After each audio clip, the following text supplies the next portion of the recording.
Can I pay tribute to the amazing Kent fans who've travelled all the way to Edgbaston. It hasn't been the happiest of hunting grounds for us in the last 10 years, but I hope this makes it all worthwhile. Thank you. He's gone. Dilly brought back from the pavilion end has done the job. Elam, he could be in doubt, and he's out. Splendid throw by Alan Elam. And that is 4 runs to Aravinda de Silva. The sun really shining through here now. Lord, truly great sight. Good stroke. Staying much too much down the leg side there. 6 runs the penalty. It was beautifully picked up by Bob Woolman. And the Kent side and the Kent supporters absolutely delighted.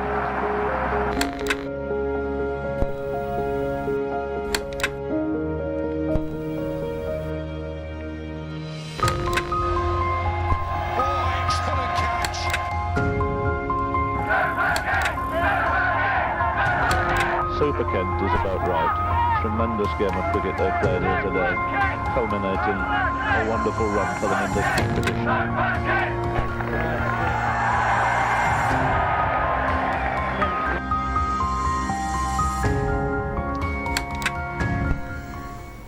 Well, hello there, good afternoon. Welcome to the live stream, live coverage of the Kent Spitfires Vitality Blast match against the Sussex Sharks. A very good afternoon to you from the Spitfire ground, St Lawrence. Continued apologies that you're not with us. It's a glorious afternoon here. I'm Steve Watts, and alongside David Fulton, the former Kent captain, we're going to bring you coverage of what should be an absolute belter in the South Group of the Vitality Blast. I was all set to say, Dave, until I checked my facts last night, this is first against second, top 2 in the South Group, but somehow, I'm not quite sure how this has happened, Surrey have squeezed themselves into second place in the table. They have played a game more than these two teams, and for my money, what I've seen of streams and live TV coverage and the games we've done here, these two look a class apart in the South Group. Yeah, I'd agree with that, Steve. Best 2 teams in the South Group, albeit there's a lot of cricket to be played. We know what happened last year, Kent's fast start and slow finish, and they didn't qualify. But you just feel that there's a different aura about this Kent side. They've gone great in the Bob Willis Trophy. They've set the standards in the South Group. And, of course, this game threw up a thriller in the reverse fixture when they took those 2 wickets, the Spitfires, off the last 2 balls to win by 1 run. Doesn't get any better than this. They're closely matched teams and are expecting a cracking game today. The good news for the Vitality Blast as well is that not only is the sun out today, but the forecast for the week in Kent, these games for Kent come thick and fast. Forecast is beautiful, 29, 30 degrees, like midsummer weather. So all to play for and all set fair. Absolutely. I can't quite get my head around what happened at the end of the reverse of this fixture down at Hove. I have to say I kept myself away from it. I didn't really watch the stream. I didn't watch the stream at all. Found myself then having to find it to watch that final over. Extraordinary 1-run victory for Kent. Yeah, and those are the games, Steve, that build belief in a squad. I remember when we won the Norwich Union Trophy back in 2001, I think we had something like 7 victories, which were like 9 runs or fewer in terms of margins of victory. And every time we got a close game, we just thought we were going to get over the line, because that's what we'd done that season. Things fell in our favour. We played some good cricket. We ended up winning the competition. You know, you can smash teams by 30, 40, 50 runs in this competition. And yeah, it's a good result and a good performance. But actually what kind of gets that belief going, the feeling that it could be our year, is when you win the close ones. But Kent at the moment warming up, as I mentioned, in decent fettle, and the good news as well is that they welcome back an England man in Joe Denley, so it's great to see him back. England men have been doing really well, haven't they, with Zach Crawley's double 100, Sam Billings last night, how terrific was that? But to welcome Denley back in their absence, or in Billings' absence, is great news for the Spitfires. There he is, Joe Denley, who absolutely walks serenely, not only in the outfield now, but into any county team in any format. The way the Spitfires have been playing, though, and injuries may well take care of this, but if everybody's fit, the way the campaign's gone so far, it's a tough call to drop anybody. Yeah, it's a nice problem to have, though, isn't it, for Paul Downton, Matt Walker, and Daniel Bell Drummond. You know, Bell Drummond's leading the way with the runs. He's been terrific up front, and no one really deserves to be left out of this side. So it'll be fascinating to see what happens at the toss. But you'd rather be in that position as a skipper, let me tell you, than scratching around thinking, crikey, who can we bring into this team because we're struggling. So yeah, good news from a Kent perspective to have Denley back. Just a quick word for Sam Billings last night. I didn't see a ball of it, but I got back and with 2 very excited sons who've been playing football here, there and everywhere, and they were absolutely made up, because it's been kind of overdue from a Sam Billings perspective. He's been a terrific player for a long time, and we've kind of felt, especially at the back end of last year, that his best days are ahead of him, and to see that 100 last night, albeit I caught the highlights late, was brilliant. He did deserve it. He was due it. We'll probably touch on this throughout the afternoon, I should think. But one thing I want to say about Sam Billings is he's been in and around those England white ball squads for a number of years now. Never really, to my mind, had a fair crack at the whip. Never had a run of games. This summer he's had something approaching that, and he hasn't let England down. No, and that's because it's such a tough team to break into. They're the world champions, and when you look at them at full strength, and there's no guarantee that Sam Billings, if they were at full strength, would start a one-day international tomorrow. And that's the sad thing from his perspective, that even scoring 100, if you welcome back Stokes and Butler and the rest, you just think, well, does he actually still get into England's best one-day international team? But you can do no more than pump out hundreds like he did yesterday. And the fact that the fact that England was struggling. And to get runs when your team's struggling, yes, you would have loved to have got them over the line and that 100 been in a winning cause. But when the backs were against the wall, he stood up, others didn't, and that'll do him no harm at all. He's well liked, well respected, but he needed that 100. Yeah, I tend to agree with that. Back to matters Spitfires, you've already mentioned that you get a good feeling winning the tight ones. The ones maybe you're not expecting to win. It was that seesaw game down at Hove. But the great thing for me so far in this campaign is that the Spitfires have won the tight ones. They've won games you didn't think they were going to win. Got a tie chasing more than 200 up at Lords. They've won comfortably. They've won batting first. They've won batting second. Big scores, not quite so big scores. If I was producing one of those ghastly box sheets to tick, most of the ticks are there.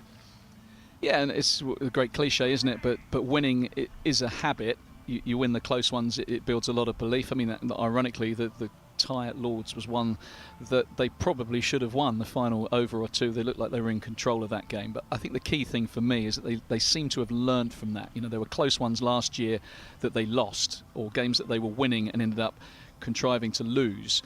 They haven't done that. Even the one that they should have done better in at Lords, they didn't lose it. They tied it, and the game at Sussex, which looked like it was dead and buried, they took 2 wickets off the last 2 balls and won. So I think this is a young team that's learning. They're welcoming back the likes of Joe Denley. So all rosy in the Garden of England at the moment. But something else to tell you about as well, because the England and Wales Cricket Board and the wider game is celebrating Women's Big Cricket Month across September. The month will be used to showcase stories in the women's game and encourage more women and girls to play, watch or attend cricket across the next 12 months. So terrific initiative. Here's a short video from Nick Aldridge at Moat Cricket Club, the Moat Cricket Club, to showcase what their club is doing to attract women and girls to play the sport. Here we go.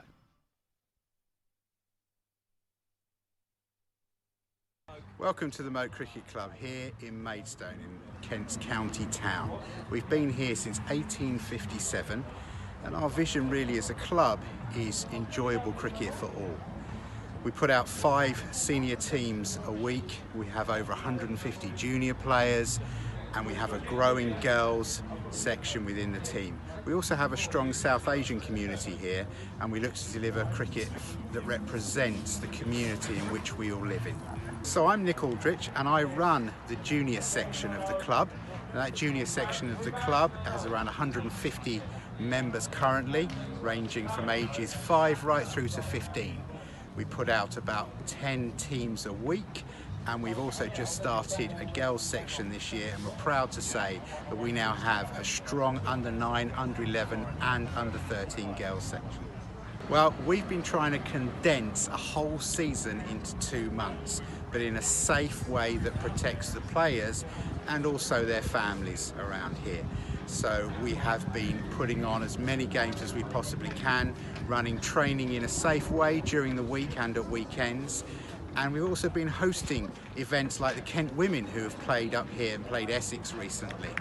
And we continue to do so until the end of the summer. Well, we decided probably just under a year ago that because of the growing numbers within our junior section of the club, that we'd very much like to launch a girls and women's section as well, because we feel that best represents who we are and what we stand for. So this year we focus mainly on girls, going into schools when that was suitable to do so, and trying to attract new girl players to the club. I'm pleased to say that we now have around 35 girls who are members of the club, ranging from ages 6 right through to 14, and we've been giving them games and getting them out there playing, and it's a real nice addition to who we are and what we represent. Here at the Moat, I think we've got a central role in helping to promote and grow the girls and women's game. It's important to increase participation amongst girls and women in cricket. It's important to increase participation at coaching as well. We'd love more women coaches to come along and be part of the Moat. And it helps us as a club really achieve our vision to be representative of our community, of the game and the way the game is going. And the interest in girls and women's cricket is massive at the moment, and we want to be part of that success. That's quite a simple one to answer. It's a good time because we want to have more girls playing cricket, we want to have more women playing cricket, and we want the girls of Maidstone, the women of Maidstone, to be playing cricket at the Moat Cricket Club.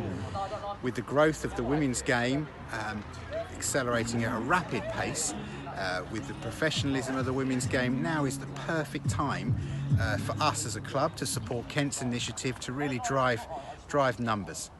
Get involved. It's such good fun. Cricket is such good fun, and it's a great way to make new friends. It's a great way to stay fit and active. Come down, come and play. We have a Moat 2025 vision, which really states that by the time the year 2025 arrives, that we have excellent facilities, that we offer cricket to all, that cricket is enjoyable, whether you want to be playing first team senior cricket or just want to come along and keep active and healthy. It's going to be a Kent win.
There are the Sussex players warming up, and the captain Luke Wright is out in the middle alongside Daniel Bell-Drummond, and the umpires Nigel Long and Ian Gould. That toss going to take place in a couple of minutes. They'll just go through all the different protocols. Peter Such, the match referee, or the cricket liaison officer, is out there with them. As soon as that toss happens, we'll bring you news of it. We hope you enjoy what Nick Aldridge had to say as well. If you're a woman or a girl, or you've got daughters, do get them involved in this great game of ours. Now, I'm sure you know every rule there is to know about the Vitality Blast T20, but just in case you're missing one or two, here's a reminder.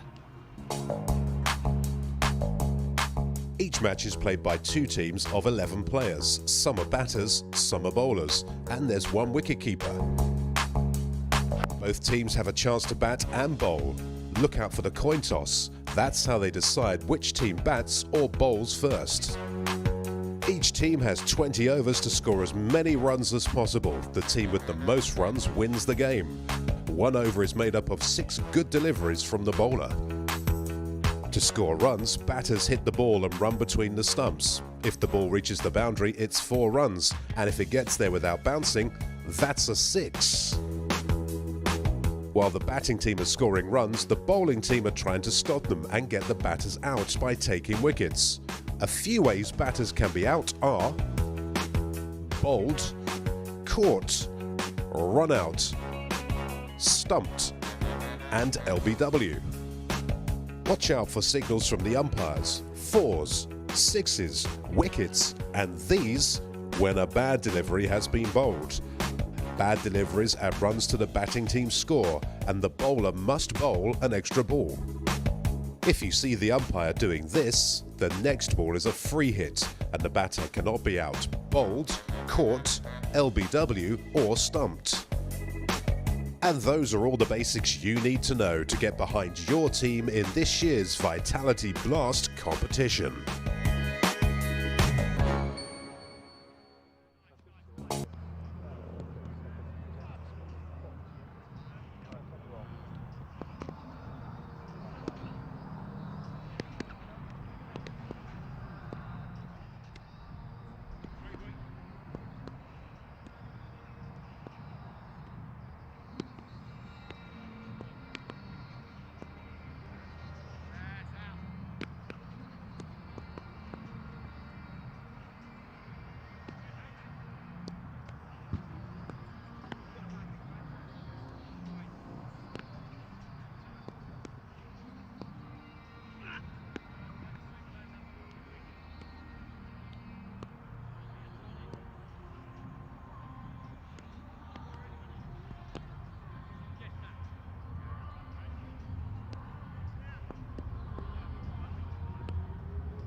Okay, so the news from the middle, and we do this by smoke signals because, of course, we're not out there with them, but we've got a system in place. It's getting better every time. Daniel Bell-Drummond makes signals, they get passed round, and I think from the signals he was making, Kent have lost the toss. They're definitely batting first. So that the big news, and also the team, which we can bring you courtesy of Kent Girls. Here we go. Ring that bell, Daniel Bell-Drummond. Zach Crawley. Joe Denley. Heino Coombe. Alex Blake. Jack Leaning. Jordan Cox. Grant Stewart. Cadam Haggett. Imran Kayoum. Fred Glasson. Go Kent! Yeah, go Kent. So the Kent team that is taking on the Sussex Sharks today. Remember, the Spitfires lead the South Group, and yeah, the big news, of course, is that Joe Denley is back, Callum Haggett back as well. The men to miss out. Matt Milnes has got a bit of a niggle, and you've got news on Tim Grunewald as well, Steve. Yeah, Tim Grunewald not feeling too well, which in the current climate is a massive worry. The good news is I can allay those fears that he's tested for COVID and tested negative. So he is COVID negative, so that's the good news. Of course, all sorts of ramifications if it had gone the other way. So can allay those fears, and hopefully Tim Grunewald, it's nothing too serious, and he'll be back available, hopefully for Monday, but for the last few games coming up in the group. Yeah, it doesn't bear thinking about if he tested positive for COVID. One, obviously, because of the health ramifications, but two, we saw what happened in the championship game at Bristol, Gloucestershire, and Northants being called off. So that is the good news, that Tim Grunewald has tested negative for COVID. We mentioned the fact that Joe Denley was back as well. Absolutely delighted to be back playing for Kent. So I caught up with him a little bit earlier.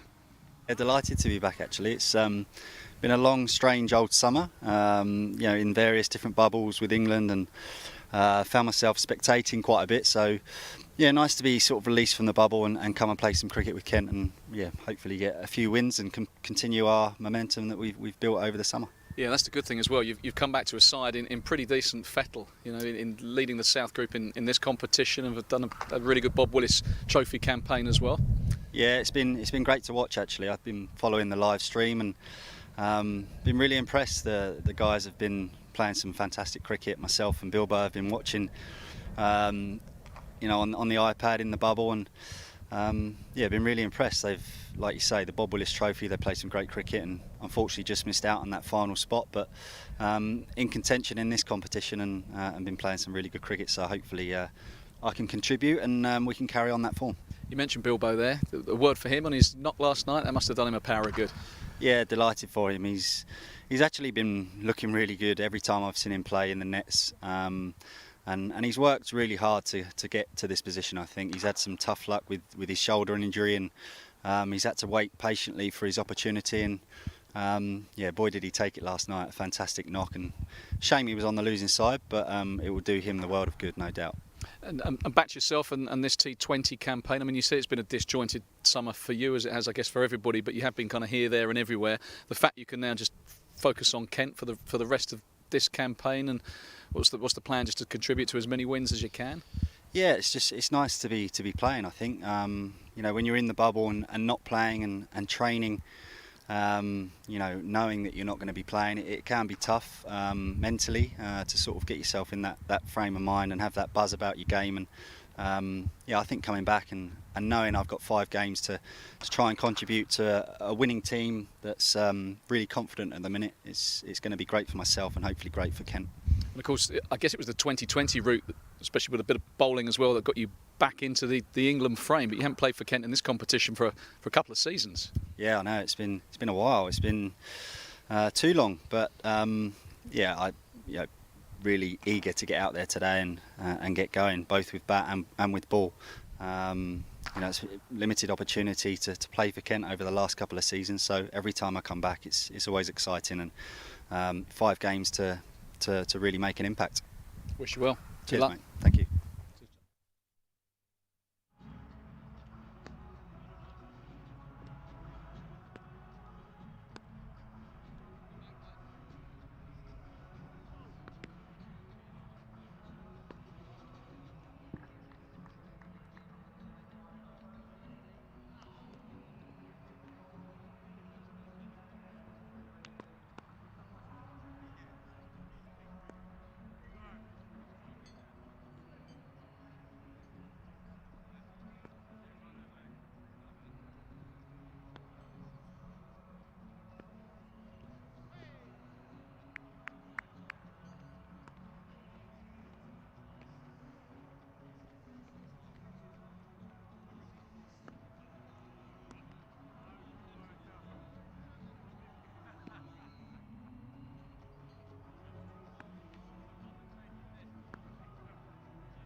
continued support. That was Joe Denley that we heard from just then. And Steve, what struck me speaking to Joe is a lot of international players come back to their counties, particularly if things haven't gone quite as they would have liked, and Joe obviously left out of that last couple of tests, and they come back slightly despondent, perhaps trying to pick themselves up again. Joe looks like he's come back in a very different place to me. He's 34 years of age. He's still involved in the England setup.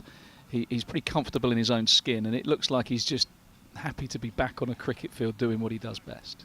Yeah, there was nothing like it. Is there actually out there playing? He's back here with his mates at the Kent Spitfires when we did our Monday night sessions, of which, of course, you were a star a couple of times during the summer, when Joe Denley was on a couple of times. And there he is amongst the Kent team lineup for this Vitality Blast match with the Sharks today. Struck me just how much importance he places on playing for Kent. He loves being out there with the Spitfires shirt on, and as you say, it's a good chance for him to get limited amount of cricket there is left, but to get some bat on ball and to get a bit of cricket under his belt. And of course for the Spitfires, as well as they've been playing, this might seem a strange thing to say, but I think Denley coming in gives the team a better balance. The reason I say that, of course, he's an international class batsman, we all know that, but you might get up to 4 overs of his leg tweakers as well. Yeah, you might do, and that's what got him back in that international frame, the fact his bowling had really come on. And a nice problem for Paul Downton and Matt Walker to have Joe Denley coming back. It means, yes, they've got to leave out somebody else. But the other thing that interests me is the versatility of Denley. We saw it in the test team, didn't we, that he batted all over the place. He opened, he batted 3, batted 4. I mean, he's. You think of Joe Denley in a Blast campaign, you think of Denley and Bell Drummond at the top of the order, but Zach Crawley has come in and done so well that actually it's displaced Denley by the looks of things. On that order, it was down to come in at 3. Now, a lot of batsmen, that would phase, but Joe is flexible. He will come in at 3 and not even bat an eyelid at the fact that Zach Crawley and Daniel Bell Drummond open the batting, if that's what happens. And again, what a lovely problem to have. You think, look, Joe Denley's back, Joe Denley opens the innings. Well, on current form, you don't want to disrupt the brilliant starts in every single match that Daniel Bell Drummond and Zach Crawley have given the Kent Spitfires. But don't forget, it's not going to work well, let's hope it does, but it's very unlikely to work every single match. So then you think, okay, one of these openers has gone early. Oh, look, it's Joe Denley coming out at number 3. So again, it's a lovely problem to have, isn't it? And Joe, experienced enough, good enough, versatile enough to come in at 3. We've seen him bat at 4 in previous campaigns. Listen, it's just a quality batsman. Another one to add to your lineup, isn't it? And another one that Kent are going to be calling on by the end of this Vitality Blast campaign is, of course, the skipper, Sam Billings, who played so well last night. He's going to be back for the last 2 group matches. I'm looking at James alongside me. He's giving me the thumbs up. So potentially that's the last 5 games of the competition, because I'm giving him the last 2 group games, the winning quarter-final, the winning semi-final, and the final, which will hopefully be a win as well. So potentially, if Kent go all the way in this competition, Sam Billings, in the form he's in, could play the final 5 games of this competition, the skipper. So, Joe Denley has come back to Kent, probably not having scored the runs he would have liked, as well as he's done for England over the last 18 months. He'd probably think, I would have loved to have scored that 100 that was just so elusive. But Sam Billings, the way he played last night, it'd be great to welcome him back too, Steve. Yeah, full of confidence. Let's hope it continues for him through the rest of this Australia ODI series. But whatever happens in the remaining games in that series, he's got that 100 under his belt. I heard Paul Downton, the director of cricket here, about 5 minutes ago. I was earwigging actually, but he was saying to someone else, he's got 100 against Australia. You can never take that off him. I mean, what a massive confidence boost that is. To have Sam Billings, confident or not, he always strikes me as a confident person regardless, but to have Sam Billings back in that lineup, it's going to mean probably Jordan Cox has to make way. But again, what another massive boost. We've said during the games we've done so far that all counties pretty much are missing players, mostly for internationals, injuries. There'll be some overseas players who would have planned to have it that they haven't. But Kent, the Spitfires, should they get through to that quarter-final stage, and say before that with the group games, could be pretty much at full strength. And don't forget, at full strength with a team when they weren't quite 100%, who's done great things so far. Yes, indeed. I mean, you talk about a team at full strength. I'm just looking down the opposition's lineup, Steve, which I think is a team you can bring us in just a second. But I saw Chris Jordan walking back there. He, of course, was in England T20 action just a few days ago alongside Joe Denley. And you look down their lineup with the likes of Luke Wright and Tamal Mills, whatever. This is going to be no easy task. We talked about these two sides being probably the best two in the South Group, certainly on form. And if you look at paper as well, you'd probably say, crikey, I think they're looking at Danny Briggs there as well, who's got international pedigree with the white ball. So you just run us through that team and tell us what you think. Well, as you say, Sussex Sharks have been a very good team in this format, haven't they, for a good few years, and they have pretty much the same team they've had for that spell. You say Luke Wright, experienced, terrific player. Chris Jordan in shot. Luke Wright, brilliant captain as well, I think. I know his captaincy in the TV game against Hampshire the other night was superb. Callum McLeod, Delray Rawlins, Ravi Bopara. Crikey, there can't be much more experience than with Ravi Bopara. David Visa, terrific player in this format. Ben Brown, George Garton, Ollie Robinson I see down in the Sharks lineup here. Interesting for more than one reason. Chris Jordan we've mentioned. Danny Briggs, canny. Very, very canny with his left arm. Notionally, we'll call it spin. And then Timo Mills. Timo Mills, I think he was clocked in the TV game the other night in excess of 90 miles an hour, as you'd expect. The slower balls, of course, will be coming in there, as you'd expect. But this is a quality lineup. Real strong Sussex Sharks lineup.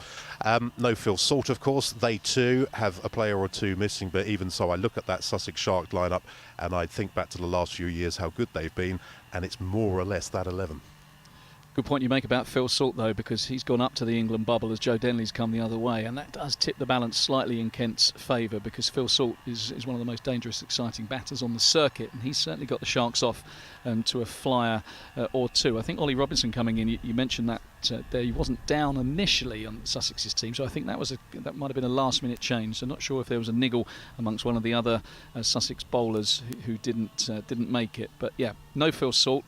And that's a shame from a neutral point of view. I always enjoy watching Phil Salt back because he's got the kind of X factor. But Kent will be pretty pleased he's not here. Oh, absolutely delighted. What a future he looks as though he's going to have in front of him. There's always the danger, isn't there, of potential and what actually gets realised in a player's career. But he does look, Phil Salt, as though he could go on to be a terrific player for many, many years. And talking of exciting, terrific players, don't know if you caught Kent's game against the Essex Eagles last Saturday, which was televised, bizarrely at the Oval, for TV reasons. Alex Blake was one of the starring players in that. We know how destructive he can be for the Spitfires, and I caught up with the number 10 on his back anyway, just an hour or so ago. At the Oval last week against Essex on a pitch which didn't look particularly helpful. Yeah, thanks. Yeah, it was a used wicket. I think they played a couple of games on it beforehand. So it was always going to be tricky, but I think we got off to a good start, like we have in all games so far with Zach and Deebs. So they made it easy for us. It was nice to contribute, batting at 4 and sort of see Innings home. Would like to got a few more away at the end, but it was a decent total, and the boys bowl well as well. So everything seems to be going okay at the moment. Fingers crossed it continues. Yeah, every department looks pretty good, doesn't it? Dare I say the brand of T20 cricket that the Spitfires are playing looks pretty spot on. Yeah, look, we highlighted before the tournament that we wanted to play with aggression, be an aggressive outfit in all 3 departments really, whether that's batting, bowling and fielding as well, and I think the boys have really taken it on. And at the moment it's stood us in good stead. So I think that's our key message really, is to go out and give it our all really. If we make mistakes, that's going to happen along the way in T20, but the way we're playing at the moment with fearless cricket, it seems to be going well.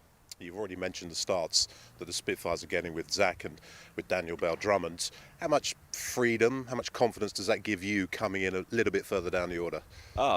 Like you say, it gives us plenty of freedom. I think just worth mentioning Deebs, the way he's kicked on this year. I think in previous years he might have come under a bit of criticism for his strike rate, but the way he's playing now, that he must have worked on it over the winter or recent months, and the way he's playing is phenomenal to watch. Add that with Zach, it's great to have international player back into our ranks, and Zach's having the summer of his life. I think he's got a very bright future ahead of him for the next 10 or so, however many years, and obviously today we got Joe coming back in, which is more international experience, and that will strengthen us. So hopefully we'll be an even stronger outfit today. Yeah, Joe Denley walks into any county team, doesn't he, in T20, in any format, to be honest. But it's a tough call at the moment to drop anyone out, such has been the cricket that Ken have been playing. Yeah, that's right. I think that's a great situation to be in. don't really want to leave players out, but the competition is only good for us. I think Joe will come in at the top of the order. I'm not sure he'll open because the top two have been doing so well, but we've got some great firepower at the top, and whoever misses out will be an unlucky bloke. But that's the way it is, and hopefully we got the right side out to go and win another game. Are you in the dressing room just having a little look back to last season when the first half of the campaign was very much like this, and then it didn't quite work out and didn't reach the quarterfinals? You learning from that? Yeah, I mean, trying to put it to the back of our minds. I mean, there hasn't been any talk of it. Obviously, what happened last year happened. We're in a great place now, and we'll only look forward with confidence. Yeah, we'll learn from it, but I think we don't really want to change the way we've been playing too much for this first 5 games. So, yeah, we'll just continue with that. And just lastly, a little mention of today's opponents, the Sussex Sharks, because they, along with the Spitfires, do look like the best team in the group. They're having a terrific run of form as well. Yeah, well, Sussex have been one of the best sides in this competition for the last however many years. You just have to look at the players they've got. They've got some great international players as well, and they're a dangerous outfit. We managed to get the win last time down at Hove, so we're confident. Hopefully we can do the business. Look forward to you wielding the willow a little bit later. Good luck. Cheers, thank you. So 10 minutes till kick-off here at the Spitfire ground, St Lawrence. Kent Spitfires against Sussex Sharks. If you're just joining us on the live stream, it's the Sharks that have won the toss, and they will be having a bowl first of all. Talking to Alex Blake, their terrific knock last week against Surrey at the Oval, a pitch which didn't look particularly helpful. The other 3 teams that batted on it really struggled. Spitfires got up to 190 on it. Alex Blake, we were just chatting there, Dave, coming in at number 4. And I think it's something you're very much in favour of, him coming up a little bit higher up the order than perhaps we've been used to in recent years. Yeah, I think if you're someone like Alex Blake and you've got a white ball contract only, hasn't had a lot of cricket, and I think it's a really tough gig to come in the middle order at the best of times when you might have 4 or 5 overs left and you're expected to thrash it to all parts from ball 1. But particularly for someone who hasn't been playing any championship or Bob Willis Trophy cricket, makes it that much harder. So just to get him in a little bit earlier. He also is a match winner, and I'm a big believer in 2020 cricket that you want your match winners to face as many balls as possible. And if you look at that lineup now with Daniel Bell-Drummond, Zach Crawley, Joe Denley, Alex Blake, that's hell of a top 4, and it's a top 4 that's going to go hard, and it's a top 4 that's going to put some fear into the opposition. So his left-handedness as well. Quite often we see the wicket, with a short boundary here on the one side at the Spitfire ground. So whichever way that short boundary is, you get Alex Blake in with one of those top order right-handers, and they've got all options covered, Kent, you think. So good player. Obviously mustn't forget his bowling as well. He chips in usually with the opening over when Kent bowl, and he's a gun fielder. He really sets the standard in the field, and they're a decent fielding outfit, but I get the feeling watching them, and you would have seen them more over the last few years than I have, Steve, but he's the one that is the leader of the pack out there.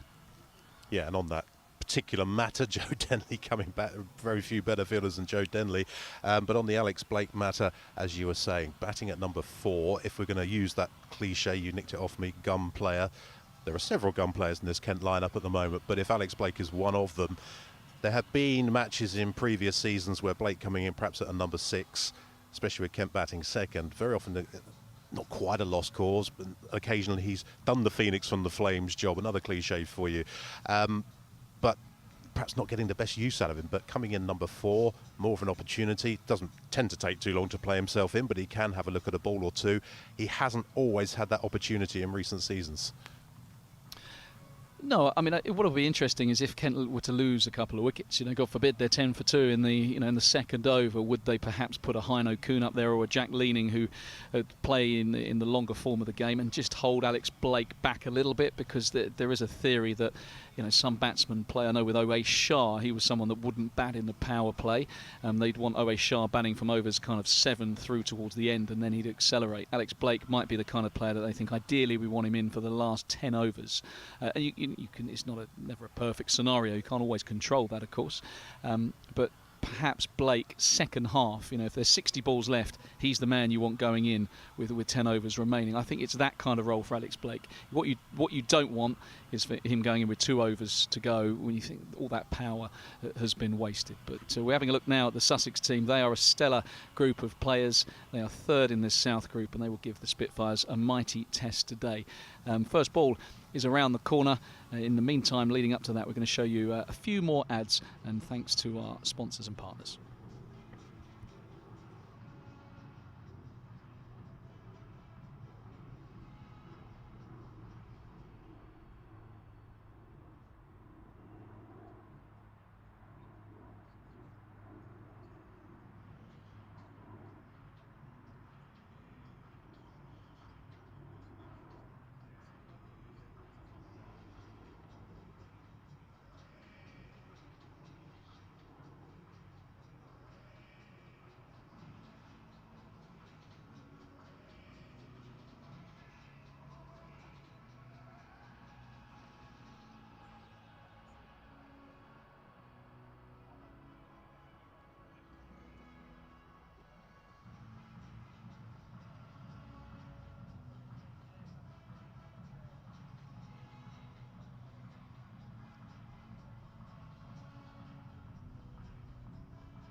Good afternoon, welcome to the Spitfire Ground St Lawrence. Welcome to live coverage of the Kent Spitfires against the Sussex Sharks in the Vitality Blast. I'm Steve Watts alongside David Fulton. We're going to bring you every single ball of what should be a terrific clash in the South Group of the Blast. We're halfway through. These two teams are Surrey in second place, currently in the table. They have played a game more than both of these teams, so plenty at stake here this afternoon. Both have looked good. Kent table toppers currently, Sussex Sharks in very good form.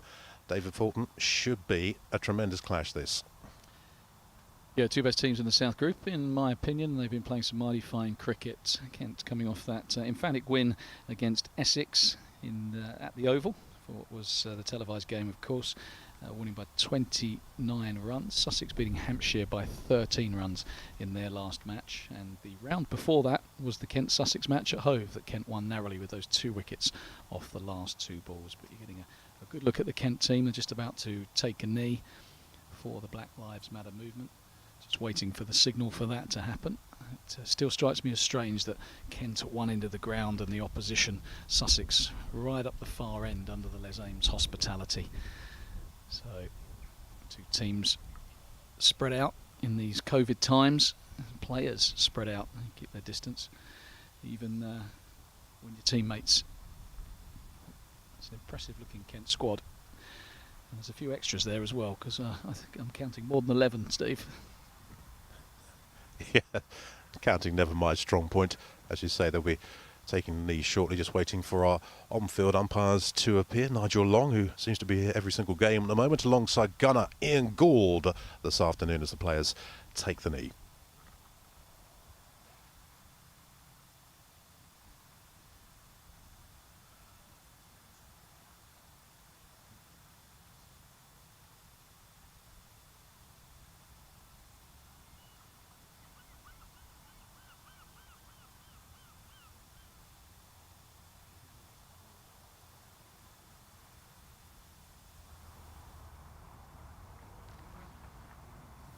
So a poignant moment there.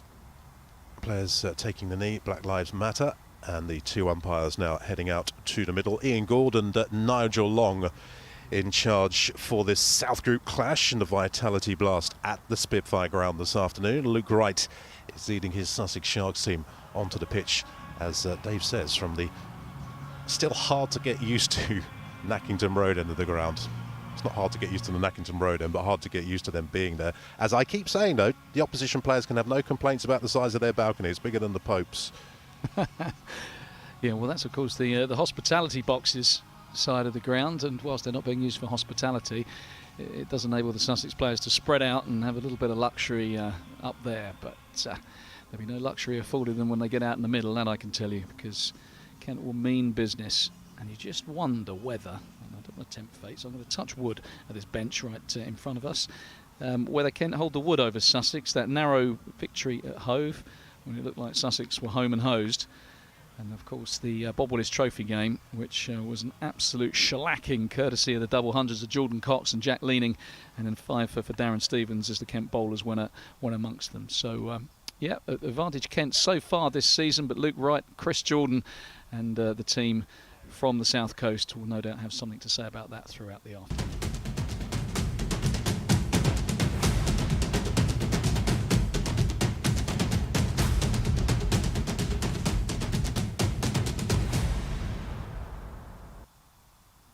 Looks as though George Garton's going to get us underway, bowling at the Nackington Road end, with Joe Denley returning to the Kent Spitfires. They have, unsurprisingly, stuck with the very successful opening partnership of Daniel Bell-Drummond and Zach Crawley. It'll be Crawley on strike first of all, and George Garton to bowl the first over at the Nackington Road end, and he's on his way in to kick us off to bowl to Zach Crawley, who immediately gets off the mark with 4. The form that Zach Crawley has been in this summer, you're going to bowl that to him, a loose, shortish, leg side delivery. He's going to pull that around the corner with disdain. You're right about the form Zach Crawley's been in, but also the way he disdainfully pulled it, because Zach Crawley is a tall man, nearly 6 foot 6 inches, and you think of him as driving down the ground as being a feature of his batting, but what you can't do is drop it short to him. He's so difficult to bowl at. You over pitch or you bowl full, and he gets that big stride into the ball. You bowl short, he just stands up on his toes and swats it, and Kent off and running. What's Garton got as a reply? Straighter delivery this time. They will pick up a quick single. Stumps demolished at the non-striker's end. Comfortably home to take it to 5 at that loss, and Daniel Bell-Drummond to face his first ball today. Good batting from Crawley, boundary off the opening delivery, and then just a little push. 3 strides, I reckon, I counted, and he was at the other end. So man, I watched the 100 that Zach Crawley got against Hampshire in the Championship, and boy did he strike the ball well. He's straight driving. Every time he middled it, it was like a gunshot going off. You were saying even those that weren't timed were rocketing off to the boundary. Garton bowls to Bell-Drummond, outside off stump. And there's no run this time around. How often is that the case, though? When you're in form, even if you're not timing them, they're racing off to the rope. Yeah, I'm not sure I ever did that. I had to time it and get it right in the middle of the bat for it to go anywhere near the boundary. Just looking at Daniel Bell-Drummond's scores in this competition, 28 unbeaten, 72, 25, 22, and that 81 at the Oval against Essex. He's leading the MVP rankings, PCA's rankings. He's been in very good touch. Well, very wide delivery just within that marker, I think. So we'll say well bowled to George Garton. That blue guideline for the umpires for calling wides. Pushed this one out very wide of off stump. Daniel Bell-Drummond couldn't catch up with it. Yeah, looking forward to seeing how Daniel Bell-Drummond shapes up today. Just his trigger movements. I really noticed in that televised game at the Oval, he was clearing his front leg out the way, which is very different to how he bats in Championship cricket, or longer form cricket, Bob Willis Trophy cricket, of course. This one's closer to off stump. Slightly streaky shot, but it was all along the floor. Down to third man. So that gets Bell-Drummond off the mark. He has won. It's 6 without loss. You were talking about this in the first game we were covering here against Hampshire. The freedom that Daniel Bell-Drummond is playing with in the T20 Blast. Yeah, and his trigger movements suggest that. You know, Championship cricket, 4-day cricket, he's batting more conventionally with smaller triggers, looking to play straight. Here he just gets his front leg out of the way. He's just looking to thump it. Final ball of the first over. Crawley sort of chips this back towards the bowler, but he couldn't get a hand on it. So he picks up a single, retains the strike. It's 7 without loss after the first over. Yeah, decent first over from George Garton after that errant first delivery. A little bit of swing for the left armour. These white balls don't swing for long, but definitely with the slope and the breeze coming from its usual direction over the Colin Cowdrey stand. A little bit of in drift for the left armour. This will be fascinating. Ollie Robinson, who I've seen a little bit of this year. I was at Radlett for the championship match between Middlesex and Sussex, and this boy is a proper bowler, and if there's any movement to be found in this surface, he's the kind of bowler that'll find it. I mean this in the kindest possible way, but considering it's been locked down this summer, you've been around a bit. I've been stuck in the same 4 walls for months. Here is Ollie Robinson then to start a new over, bowling to Zach Crawley, who picks out Delray Rawlins, who's inside the circle there at extra cover, so there won't be a run. Interesting, Sussex Sharks did not start with slow bowler, with a spin bowler today. Went with George Garton. Very often start with Danny Briggs, don't they, Sussex? Yeah, well, no Will Beer today, so you don't always have to get your spin overs out the way early if there's just the one main spinner. Robinson bowls to Crawley, gets a bit of inside edge on that, takes the power. No, leg by is signalled. And the fact that they've preferred Ollie Robinson to the spinner suggests that they think there might be a little bit in this pitch, might have a little bit of seam movement. So they also will recognise that Kent starts, and don't forget these teams do a lot of homework, Steve, on each other, and they'll recognise that Bell-Drummond and Crawley have got Kent off to flyers in pretty much every match. So they'll get their best 2 bowlers on in terms of wicket taking opportunity. Bell-Drummond backs away to the leg side. Gets this one down to Luke Wright. Still looks exactly the same, Luke Wright. I think I'm right in saying I was at his debut game for Sussex down at Hove, completely albino, not working at all. I thought, oh, who's this lad? And sickeningly, still looks the same. I don't know if it's the sea air, but some of these Sussex Sharks players don't seem to be ageing at all. Luke Wright still looks like he could fit into Westlife, doesn't he? It's 9 without loss. Halfway through the second over as Robinson's in to bowl to Crawley. He's gone aerial, quite timed that. I think the point you were making just a few moments ago, but he's got 4 runs for it. Straight down the ground. There's 4 more for Zach Crawley into double figures on 10. That's what Crawley does. Alex Blake was the man who got that gig at the beginning of the summer, just to keep waving his arms around for the 4 signal. How often will we see that image of Blake today? But you're right, somewhere near the inside half of the bat, near the bottom, but it's still raced away for 4. Hopefully, during this first innings, we'll see a lot of Alex Blake signalling boundaries. Here's Ollie Robinson to Crawley, who works this one away through the mid-wicket region. Again, it's aerial. Again, it's not quite timed. Don't know if we've got a slightly sluggish pitch out there today. We've seen a few of those, haven't we, in the Blast this year? Well, I think in the defence of groundsmen up and down the country, these games come thick and fast. You know, you think kind of May, June time, we weren't sure whether we were going to get any cricket. Well, we've certainly made up for it. The couple of months we have had, there's been 4-day matches, 2020 matches, everything's been crammed in. Obviously, there was the break in the Blast programme for the last round of championship matches. So groundsmen have had their work cut out, so I wouldn't be surprised to see the odd slightly iffy surface. Final ball of the second over. And Crawley stands tall and goes over cover for 4 more, and it ends up being a pretty expensive over. Another terrific shot from Crawley, and there's Senor Blake again. Well, this is what Zach Crawley can do, because he can hit you from a good length back over your head or over mid-wicket. Those last 2 deliveries were chipped and not timed. Ollie Robinson tried to mix it up with a bit of a slower ball bouncer, and in truth it was a short wide pie, and it got what it deserved from Zach Crawley. You don't bowl there to him, you don't bowl there to any batsman, but the fact that Ollie Robinson, who's a fine bowler, was hit off his length is testament to the quality of that man on screen there, Zach Crawley. And once again, Kent off to a decent start, 19 without loss after 2. So George Garton opened the bowling from the Nackington Road end. Going to see some Tim Mills now. Love watching this guy bowl. And we're sitting just backward of square, so we'll get a good gauge of speed here, I should think, as he bowls to Daniel Bell-Drummond, who manages to get this one straight back down the ground. Welcome to the game, Tim Mills. There's 4. Yeah, well, what I would say is that these 2 players love a bit of pace on the ball. Daniel Bell-Drummond is a terrific bowler, one of the best batsmen on the county circuit when it comes to playing quick bowling. There's that leg out the way, and he's just smeared that nice and straight. Nothing wrong with the delivery. Mills not working up a full head of steam just yet, but as you say, welcome to the game, Tim Mills. Another 4 to Kent. And that shot from Bell-Drummond, typical of the shots he's been playing throughout the blast so far, as you say, getting that left leg away. Baseball style, getting it straight down the ground. Left arm over Tim Mills. Bell-Drummond again is backing away to the leg side. Can't get a run this time as he picks out the cover point fielder. Inside the circle, 23 without loss. Daniel Bell-Drummond has 6.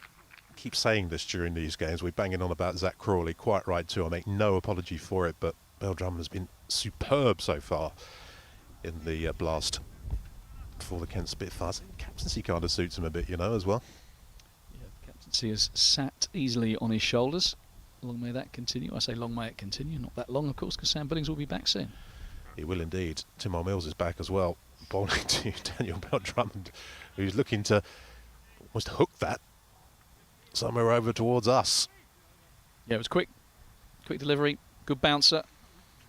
The danger for Mills is that if there's any kind of bat on that from Bell-Drummond, any decent edge even, it will fly away, because fine leg is up, and with the pace that he has on the ball, a top edge will fly for, well, more than likely 6, but certainly for 4 it will cover that short fine leg. So it's a gamble when he bangs it in. When you bowl 90 clicks plus, it's a good weapon to have. Bit of a hop and a skip at the start of Tim Mills' run as he's in from the Nackington Road end. Almost a carbon copy. Terrific take from Ben Brown behind the stumps there. Just about managed to get that in the old fingertips or in the webbing of the gloves. Prevent any damage. I thought this pitch might be a little sluggish, Steve, but on the evidence of those last 2 deliveries, not that sluggish. That is what Mills can do. Remember, he went for well over £1 million in the IPL a few years back. What a career changer that was for this young man. He's been around a while, but terrific news for him that was. Well, this time he goes full length, slower, goes wide of off stump. Bell-Drummond is backing away to the leg side, tries to reach it and lay a bat, and it can't do it. As you were saying, if there were any questions about the pace of the pitch, the previous delivery, which Ben Brown took way above his head, suggests that Tim Mills, with his serious wheels, I think you have to say, he's getting plenty of juice out of this pitch. He's got 1 ball to finish off what's been an excellent 3rd over for the Sussex Sharks, just that boundary off the first ball. Bowling to Daniel Bell-Drummond, who manages to get it off the bottom of the bat, rather a clunky sound, out to the Sharks skipper Luke Wright for a single. So Bell-Drummond keeps hold of the strike. 24 without loss. 3 overs gone, halfway through the power play. There's 5 runs from Mills is over. Decent one for him. Just ever so gently applies the brakes to the Kent innings. Just looking at Mills' numbers, 28 years of age, still not 30 to Mills. Royal Challengers Bangalore, what an experience that was. Not just to go for the money that he went for, but to play with the likes of Virat Kohli and A.B. de Villiers. We think of Sam Billings and Joe Denley, and players that have played with the best in the world and learnt, shared dressing rooms with some of the greatest. And stands him in very good stead. Interesting. Danny Briggs into the attack inside the power play. Going to bowl the 4th over, and he's going to pick up a wicket straight away by the looks of things. Oh, it's down! And Daniel Bell-Drummond was absolutely sauntering, expecting to head back to the pavilion. And it's been put down. And Danny Briggs looked like he was going to be straight into the wicket-taking actions. Ollie Robinson, who's down that. Well, this is a lesson for any young batsman or cricketer watching, because Daniel Bell-Drummond thought he was gone here. He didn't even bother running. And if Ollie Robinson had thrown this and he'd been run out. Oh, he's got hold of this one, though. That's a more difficult catch, and Robinson's caught hold of it. Furious with himself because he's banged the ball back at Danny Briggs, but he's taken the catch. And Briggs has strayed into the attack. He should have had a wicket with ball 1. He's got it with his second. Zach Crawley it is who's gone. Crawley dismissed for 16. And this move of bringing Danny Briggs into the attack for the 4th over, paying dividends. Yeah, paying huge dividends. The biggest of dividends in getting rid of the informed Zach Crawley. Double 100 with England, 100 in the week for Kent in the Bob Willis Trophy. It's terrific stuff from Danny Briggs. Should have had Bell-Drummond. I was just going to say about, if you are watching this and you saw Daniel Bell-Drummond sky that one and then not run, could have got run out. But so he's still there. He's had a lucky break. And then the irony, when Zach Crawley properly nails one, as we're going to see here on the replay. You can see that tumbling catch from Ollie Robinson, and look what it means to him, having dropped an absolute goober, to take a pretty decent catch away to his left. You can see all of that because we were talking over the replay of Daniel Bell-Drummond. That's the problem, Steve, when spinners come on. It all happens a bit quick, but the bottom line is Crawley's back in the shed, and Joe Denley back in the Kent lineup today is out in the middle. Yeah, it's all gone on, hasn't it? Should have been a wicket first ball, could have been a run out first ball, was a wicket second ball. Fielder takes a good catch, absolutely steaming with himself for having dropped the first one. And the glorious sight of Joe Denley back at the crease for the Kent Spitfires, and Danny Briggs bowling to him. Denley just makes a little bit of room for himself, drives down to a long off. Chris Jordan, big number 8 on the back of his shirt. Joe Denley's off the mark straight away with a single. It's 26 for 1. Briggs again bowling to Bell-Drummond, who's edging. He's going to go down to 3rd man. He's going to get 4 runs for it. Certainly wasn't looking to get that down there. The ball would disappear under the covers, hopefully come out the other side. Bell-Drummond moves on to 12. It's 30 for 1. Yeah, it's bad luck on Danny Briggs. What a great start this is to his spell. Could have had a wicket on the first 2 deliveries, and this one just a hint to turn. And Daniel Bell-Drummond, well, that is not what he intended. He'll happily take the 4. He's riding his luck at the minute. Kent's captain. But, an immediate impact from Briggs. It suddenly looks a slightly harder game out there for batsmen. Certainly does. Here he is bowling to Bell-Drummond again, who goes back. Picks out Delray Rawlins.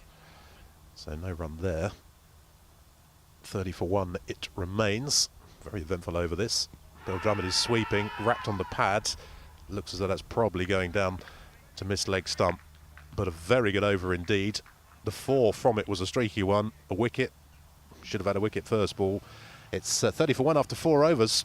Terrific bit of captaincy again to get Danny Briggs into the action. Yeah, it's always a gamble when you bring a spinner on in the power play, especially your main man in Danny Briggs. And Kent certainly looked like they wanted to go after him, but Briggs has seen it all before. He wears those shades. He doesn't give a lot away, but he's quite a cool customer. And he's used to batsmen giving him the charge and trying to slog him out of the attack. But he's got a good temperament. He's not a massive spinner of the ball. That last LBW shout, if he'd just straightened a bit, it could have been in business, but just went on with the arm. He's got brilliant control of flight and line.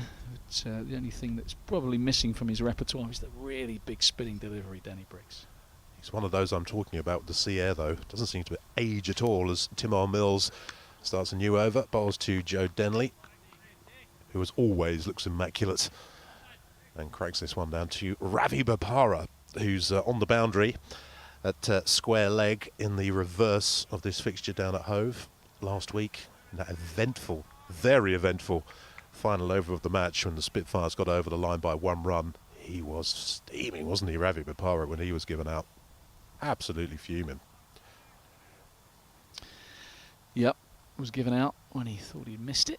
But if you play a shot with 2 balls to go and you miss it, you get given out, well, bad luck. I have little sympathy. Wide of off stump this time. Bell-Drummond Times it nicely. Picks out the fielder who's at cover point, so will not get a run for it. You know, you can tell sometimes from a batsman's reaction. He didn't leave anything to doubt, did he? No, but that's not cricket really, is it? I mean, we've all got rough decisions from time to time, and you just have to suck it up and walk off and get on with it. There's no point in the histrionics. I know, given the situation of the game, he'd be absolutely gutted, but I always say, well, if you play and miss at it, it's technically a worse shot than if you nick it, because you're further away from it. Very good point. Very well made. Slower ball, Timor Mills. Does Daniel Bell Drummond. Doesn't disturb the timber because it sort of lollops over the top of them and through to Ben Brown. Good delivery though. The weapon of the slower ball from Timor Mills. Yeah, it's a very effective one, and when you can bowl 90 plus and you've got that change down of the slower ball, if you're not picking that slower ball very well as a batter, that's quite a scary place to be, because you set yourself for the quicker one more often than not and you get done all ends up. You set yourself for the slower ball and you get a rocket. It's not easy. What's Mills got up his sleeve this time around? Oh, it's a full toss this time around, going for the fuller delivery, and it's been dispatched by Daniel Bell Drummond. Been put away for 4. Don't say this too often about Timor Mills, but that was a delivery, it deserved it. Yeah, and I've got a feeling that Daniel Bell Drummond just needed that. He's got a 12 off 16, not his usual flying start. He's already been dropped. It's been a really good touch, but Sussex have bowled quite nicely at him. But you're right, that one not Mills' best delivery, but it didn't middle it, but crucially picked the gap and gets 4. So what you're saying then about players edging it and players missing it, if you used to get out edging all the time, which I did, I'm a pretty good player, is that what you're saying? Rather untidy looking bit of cricket. It's going to get 4 runs, Daniel Bell Drummond here. That ball has got itself down to fine leg. Has gone all the way for 4 more. Not a shot you'll see in the coaching manual. What you will see in the scorebook is 4 runs. Yeah, Alex Blake on screen again. Good sign for Kent. And Daniel Bell Drummond, well, this is the kind of touch he's been in, and sometimes it's better to be luckier than good. And Daniel Bell Drummond is very good. You get a little bit of luck in addition, and watch out Sussex. So Mills just needs to tidy things back up. So, weekly date with Harry Podmore just strolling across in front of us. At a medium pace, I have to say. Timor Mills, who does not bowl at a medium pace, is knocked down to mid-off by Daniel Bell Drummond for a single, and that completes the 5th over. It's 40 for 1, so we have 1 over left of the power play. Who's happiest here? Yeah, I think Kent is still pretty happy, 8 and over. I think it's a decent start for them. 10 runs off that last over. I think Sussex will obviously be ruining the miss. Ollie Robinson, you saw when he took the catch of Zach Crawley, his reaction, the anger at having dropped the ball before, and they'll know the touch that Daniel Bell Drummond is in. And when Briggs came into the attack, he would have hoped, Luke Wright would have hoped, and Sussex would have hoped that he could pick up a wicket or 2. Well, he got the 1, could have had the 2. So Robinson being entrusted with the new over. So the Danny Briggs experiment lasted just 1 over. He got rid of Zach Crawley, and now Luke Wright has gone back to his premier fast bowler, and Daniel Bell Drummond just backs away, not quite ready. Well, you could almost consider that a bonus over then, couldn't you, from Danny Briggs? He's brought him in for 1 during the power play, not the first over, which we're used to seeing. He's got the breakthrough of the very dangerous Zach Crawley. Ollie Robinson is in, swing and a miss from Bell Drummond. Again, just giving himself a little bit of room. It's not that he's fluent best at the moment. We saw in the One Day International yesterday, Johnny Bairstow, who's had a couple of strange innings for England. Used to him getting off to flyers alongside Jason Roy. Wasn't his best to start with yesterday, wasn't his best in the T20, but good players still find a way of scoring runs. And Bell Drummond is 21 off 20, yet really to find the middle of the bat. As Robinson turns, bowling from the pavilion end. Once again, more room. This a better shot, threaded through the eye of a needle, backward a point. It's going to run away down the hill. It's going to go all the way. Another boundary for Bell Drummond. Kent 44 for 1. Yeah, Danny Briggs, the man who dived after that one, I think he may have got a hand to it because it did just dribble, didn't it? But down the hill towards the flats, the apartments, it managed to get all the way. I think Briggs got a hand on that. Doesn't really matter. It's 4 runs. And Daniel Bell Drummond moves on to 25. Talking of Johnny Bairstow, furious this morning. Some of the back pages covering the ODI yesterday. Picture of Bairstow on the back page. Robinson in and flat batted by Belldrummond. There is a deep mid wicket out there, and they're just going to get the single. Yeah, I didn't see any of those back pages. What were they saying? They were just castigating him for being slow at the start, were they? Every morning I like to catch up with the front and indeed the back pages of all the newspapers that I can, and I was looking forward to it this morning, thinking great, Billings is going to be on most if not all of them, and I didn't, to be honest, I was that angry I didn't bother reading the story. I thought, why have we got a picture of Johnny Bairstow when Sam Billings has just cracked a century? I was not happy.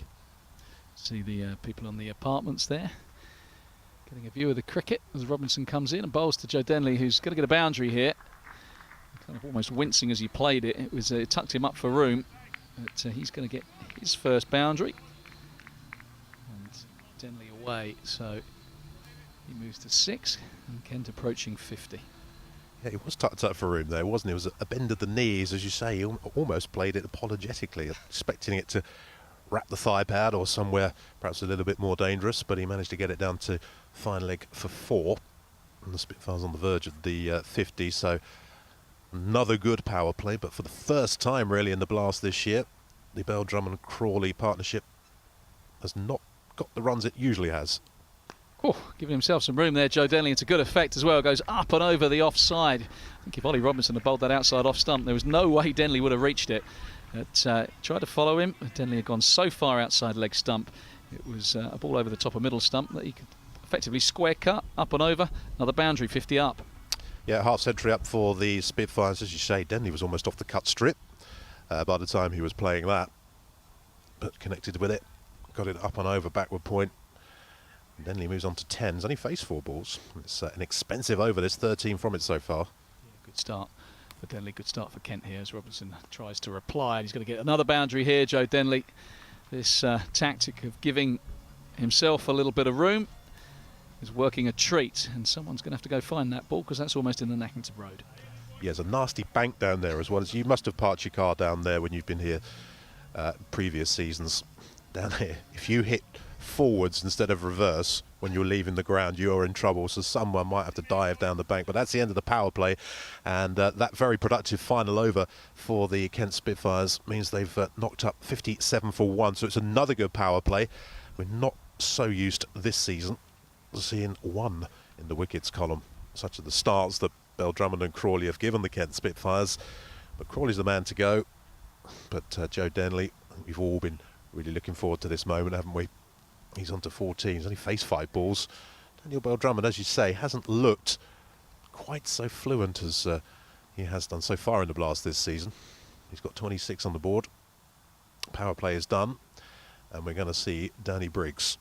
Yep, change of end for Briggs. Just punched down the ground again, not timed by Belldrummond. Just content to pick up the single. A couple of those from Daniel Belldrummond, just making that clonky noise, which so many of you used to. We're used to off our own bats. Just off the bottom end of the bat, managed to pick up a single from it. Down the pitch, and Briggs, well, he dived to stop it, and then a bit like David De Gea, kind of decided to go with his feet. Yeah, but he stopped it. So now. My son's a Manchester United fan. If you're watching this, of course he is. Where does he marking live? your card. Of course he is. Well, he's a Kent boy, isn't he? Denley advances. He's going to knock this one down to long on. So another good start to an over from Briggs, who's been the pick of the bowlers so far. Could have had a couple of wickets. And 9 balls into his work, has just gone for the 8 runs. Some players just look so elegant, don't they? Joe Denley advancing there. Just looks terrific at the crease. Belldrummond is pulling. Briggs just pulling his length back, and that was more sweetly timed by Daniel Belldrummond. Moves on to 28, 60 for 1. So is this the Whitstable Man United supporters club, is it? There's a few. Briggs is bowling to Denley, who just steers this one out. Would have loved to have whacked that just to extra covers left hand and got a boundary. Got it a bit square. Found the man on the fence. So just the 4 singles and a dot from this over. 61 for 1.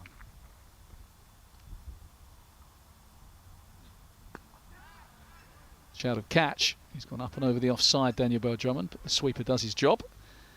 Another fine over from Danny Briggs. Just the 5 runs from it.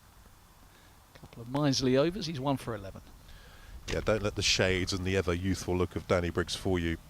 He's very experienced now in T20 cricket.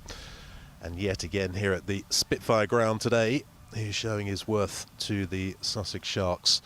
2 overs, 1 for 11. Danny Briggs, as we were saying, Daniel Bell-Drummond, not really timing things too well today, but he's 29 from 25. And he's going to be facing up here to Delray Rawlins, the pavilion end. Yeah, we've got a double left arm spin at the moment. Rawlins more part-time. As Bell-Drummond looks to dab and misses. A bit of skid. Rawlins, I've seen him Sussex a little bit this year. Really impressive all-round cricketer. So much talent. 9 on his back. Sweep, and he's gone. Daniel Bell-Drummond essaying something ever so slightly agricultural over the leg side. It was a swing and a miss. The leg stump is out of the ground, and the Kent captain is on his way back for 29. Double spin to the 4, and it has worked. Good change from Luke Wright. And this the end of Daniel Bell-Drummond. Another good change from Luke Wright. Bell-Drummond looking to sweep. If he got hold of that, I think that would have raced away to the boundary. But I'm afraid his leg stump was pegged back at a rather apologetic angle, and that is the end of Bell-Drummond.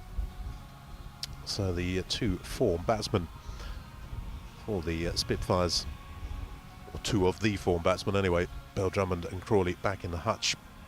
We were banging on earlier about Alex Blake coming in at number 4.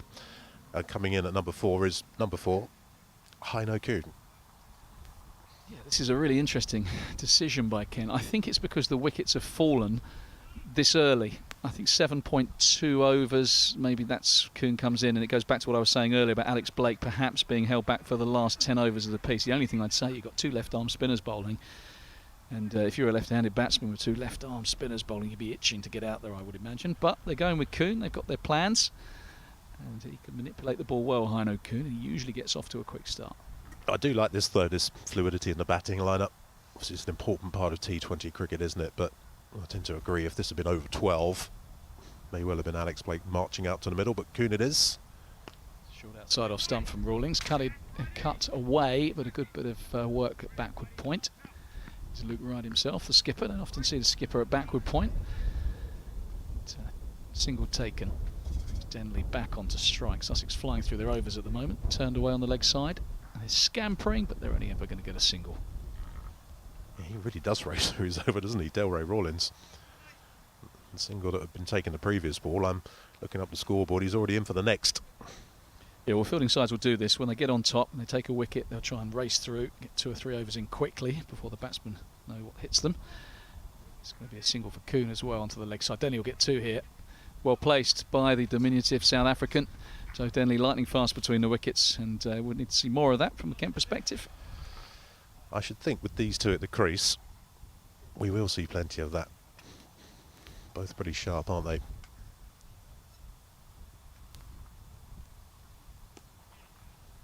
Turned into the leg side once again. Just jogging this time. Hit that a bit harder.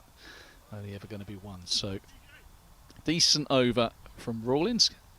The big wicket of Daniel Bell-Drummond, the full man in this competition, leading the MVP rankings. He's gone. He's been taken for 29. And a bit of a rebuilding job to do for Kent here. They wouldn't want to lose probably 3 or 4 inside the first 10 overs. But 67 for 2 off 8 is still a pretty decent platform. Yeah, and that's probably the reason that we're not seeing Alex Blake come in at number 4. The last thing you want, is it? 67 for 3, isn't it, this early on? Heino Kuhn, ideal in this situation. You want him to be looking to bat through or something close to it, I should think. Although both these players can obviously play that role. But 2 good moves from Luke Wright so far. That Danny Briggs over in the power play, and that over there from Delray Rawlins. Now we're going to see Chris Jordan for the first time today. Yeah, Chris Jordan, a familiar figure. So many T20 watchers, and he almost went through Heino Kuhn there. He's got his head in his hands, Chris Jordan, because that missed the off stump by a whisker. It's like an off break, wasn't it, that? So he didn't miss the stumps by too much. I do love, you kind of galled as soon as that delivery. Somebody's obviously said something, and he's turned round, arms folded, little word with someone. Don't know what was said. You see this a lot from Ian Gould, don't you? Yeah, one of the characters in the game still, Ian Gould. Jordan's in outside of stump, and I thought for a second there Heino Kuhn might have nicked that. He finishes the shot on his haunches, which suggests he felt it rather stayed low, padding the pitch. So perhaps just one or two gremlins in this Spitfire surface. Yeah, I was just thinking, we were questioning earlier on whether there was a little bit of sluggishness in this pitch. We've seen Tim O'Mills getting the wicket-keeper to jump and take catches miles above his head, so he's going to get through all right. Maybe a little bit too paced. Kuhn flashing outside off stump, flashing and missing. So it's been a decent touch, Heino. He's 4 from 6. It's tough when you first start in these situations. You've got Denley at the other end who's 17 off 9. People watching are probably thinking, just get bat on ball, Heino. Just knock it in the gap, get a single. But he likes to start quickly. 3 dot balls so far this over, almost been carbon copies of each other, haven't they? Yeah, Chris Jordan, canny campaigner. This time Kuhn does get bat on it, and he'll be pushing for 2. I don't think they get it. Outstretched hand from Joe Denley sends Kuhn back. There's Rawlins, who's electric in the field, probably Sussex's best fielder, and they are a decent fielding outfit. They're racing in from mid-wicket. 2 very good fielding outfits here today. Been really impressed with the Spitfires in all departments so far this year in the Vitality Blast, but we've made mention of it several times, haven't we, at the home games, that the Spitfires have looked very sharp in the field. 2 good fielding outfits here. 2 good outfits, full stop, to be honest, in this South group.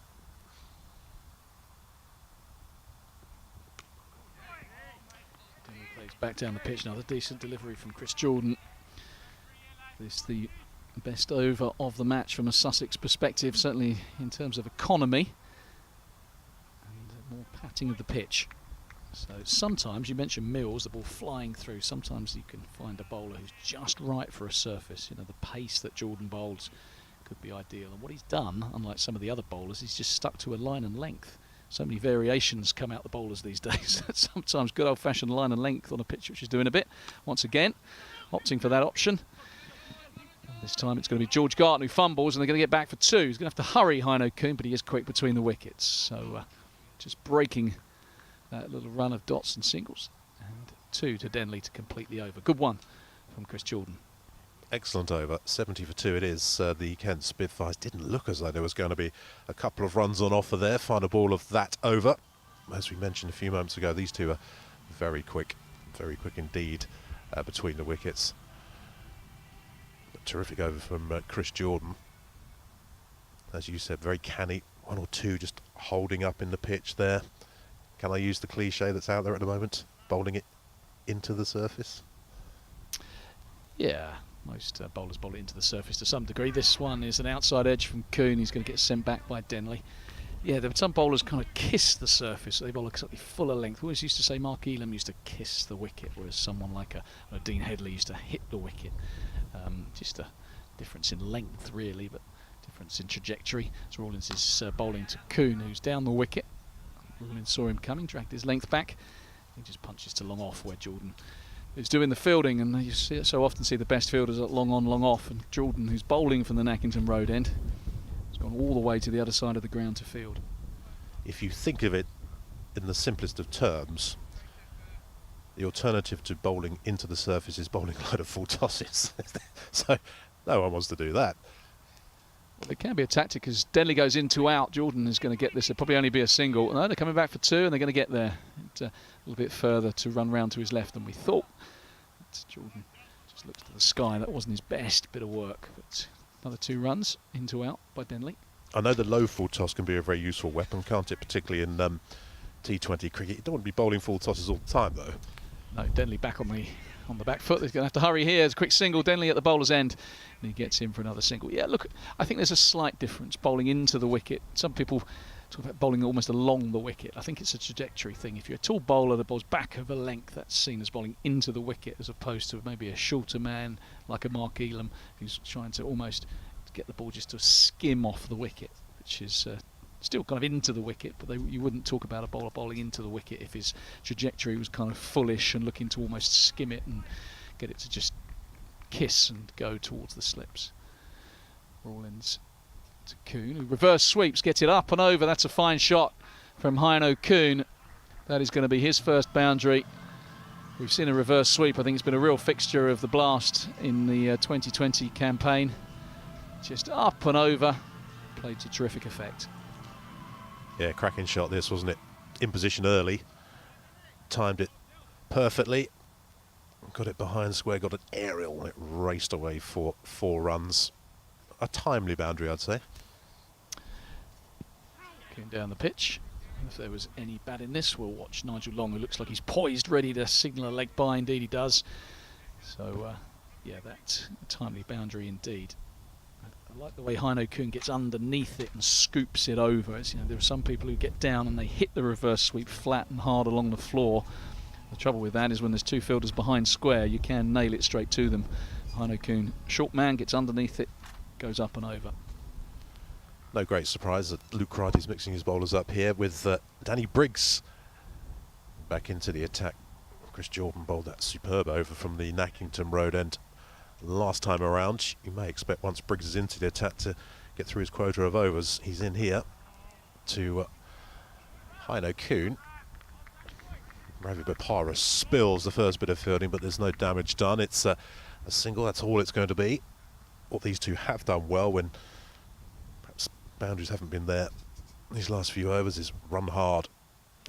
Getting 2 when it may have been 1. Denley this time is going to get 4 runs backward of square. He's really nailed that. Got down for the sweep. It's crashed into the Spitfire board in front of us. And George Garton will luzz this back in, but can't prevent the boundary. And Joe Denley moves on to 26. You might just see me jump here. I was just checking a stat. No, didn't see that. Now Denley has absolutely nailed this. That's almost into those apartments. Ian Gould has the arms aloft. That, ladies and gentlemen, is the rule of 6. That is the old rule of 6 as opposed to the new rule of 6, and someone's going to have to come down off the balcony and throw the ball back, so it might have to be cleaned. Yeah, are they allowed to touch it? We're not. Are they allowed to touch it? I don't see how else we're going to get it back. Well, unless George Garton goes over the fence to get the ball back. They're all looking around here. I don't know if we can see what's going on, but George Garton is saying, are they allowed to touch it? What happens? Someone phone Boris. Let us know. What can we do? Can we throw the ball back? Can we not throw the ball back? Yeah, well, this gentleman's got it. Well, yeah. He's rather holding it like it smells a bit, isn't he? He's holding it at distance. So he's got it back. So that'll have to be sanitised, I take it. I don't know what's happening here. We'll watch with interest. Yeah, look, here come the 12th men. So if our cameraman can pick out the 12th man, Ian Gould's saying, yeah, some fella who's not part of the bubble has touched the ball, God forbid, clean the ball. Here come the men to do just that. Who are you going to call? Answer, Will Beer.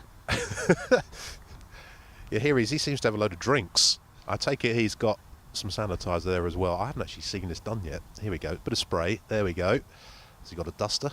The only thing I'm going to throw into the mix is shouldn't George Garton, who has touched the ball without it being cleaned from that gentleman, he probably needs to rush in and clean his hands as well. Very good point. Technically, we're breaching all kinds of protocols. Look, Beer, he's got the gloves on.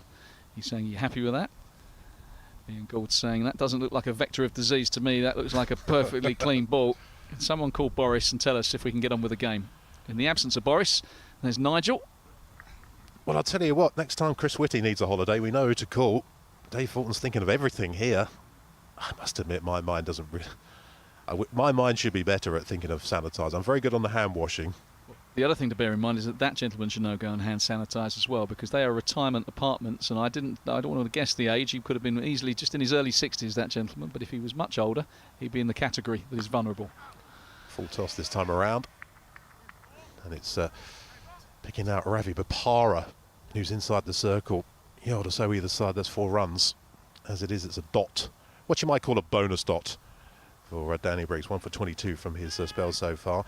This time around, Denley is sweeping, and Denley is out. Gets a big top edge to that sweep. Wicket keeper looking around like an owl to see where it had gone. But it has been taken, and that is the end of Joe Denley. Yet again, Danny Briggs is proving his worth to the Sussex Sharks side. He removes Denley for 32, and it's 90 for 3. Just a tough man to take liberties against Danny Briggs. He's hitting for a 4 and then a 6, and then Denley looking to repeat the dose. But Briggs is canny, just drops it. Maybe bowls it a fraction slower, doesn't quite get to Denley in the manner at which he was expecting. And instead of the ball disappearing into those apartments, the top edge, and he's on his way. Very fine 32. Quick fire. Another catch for Robinson. Put that one down on Daniel Bell Drummond earlier. And that does look like the imposing figure of Alex Blake. Imposing, good word for it. I was just thinking then, you know, over the years we've had these debates about things you can put on the ball and things you can't put on the ball. I know white ball's different to red, but hand sanitizer? Well, it was funny, we talked about this in junior cricket. We were just thinking the ball in junior cricket has to be wiped clean every 6 overs and hand sanitised. Imagine if one of those baby wipes that they use and suddenly the ball started swinging round corners. People have been trying everything on the ball for years. Who knew that it was baby wipes that made it swing? The chances actually didn't materialise like that. It didn't bugger all. I beg your pardon. That's what they use, is it? Huggies. Who'd have thought you'd see a pair of Huggies in a cricket match? The brands were available too. Of course. Alex Blake is going to get off the mark straight away here. He's got this behind square on the offside. Probably took the outside half of the bat, but it gets him off the mark. Alex Blake on 2. It's 92 for 3 after 11 overs. It's another good over from Danny Briggs. He has 2 for 24. He's broken through yet again. He's got rid of Joe Denley. Denley dismissed for 32. Quick 32 that from only 17 balls. Heino Kuhn and Alex Blake together here at 92 for 3. Yeah, just looking at Ravi Bopara to see what bowling he's done in this competition. He's wicketless in this year's campaign. Has done a little bit of bowling, but Sussex have so much at their disposal. We've already used 6 bowlers. Bopara not one of them. So Delroy Rawlins bowls to Heino Kuhn, who sweeps and absolutely dissects the 2 fielders on the boundary on the leg side perfectly. Crashes into the Spitfire board in front of Floodlight 4. Nails it. Yeah, it's a fine shot from Heino Kuhn, and important he starts to get motoring now. He's 15 off 13. So rapid, isn't he? Delroy Rawlins getting through his over. There's going to be 4 more here. So the 100 is up for the Spitfires. Good start to this over with a couple of boundaries. Yeah, and that's the only thing I'd say to Rawlins. Sometimes it's okay just to take your time a little bit. You go for 4 off the first ball, then maybe just catch, just pause for a beat or 2. Regroup and go again, because you go for 4, you hurry the next delivery, that goes for 4 as well. That wasn't his best delivery. Here he is again, bowling to Heino Kuhn, who gets the reverse out. He gets it aerial again. Might not get 4 for it this time, because it's being fielded down and just in front of the electronic scoreboard. So Heino Kuhn gets a couple this time around. It was George Garton who's done some good work down on this boundary, but nice start to the over here. So Rawlins tries to get through it quickly. Yeah, 10 off already, 3 balls gone. Rawlins in to Heino Kuhn, takes a couple of steps. Punts it away through mid-wicket, just the single this time around. You said earlier, Steve, that Alex Blake likes to get off to quick starts, doesn't take too long to have a look at the bowling. And this is the situation. And kind of 9 overs to go, the perfect, this is Blake time. Got left arm spinner bowling, and we might have to keep a beady eye on this, because this gazebo could be in the firing line. Don't touch the ball if it comes over, as Rawlins bowls to Blake, who cuts late, so gets it down to third man for a single. Alex Blake on 3, or as Charlie Dagnall will insist on calling him, AJ Blake.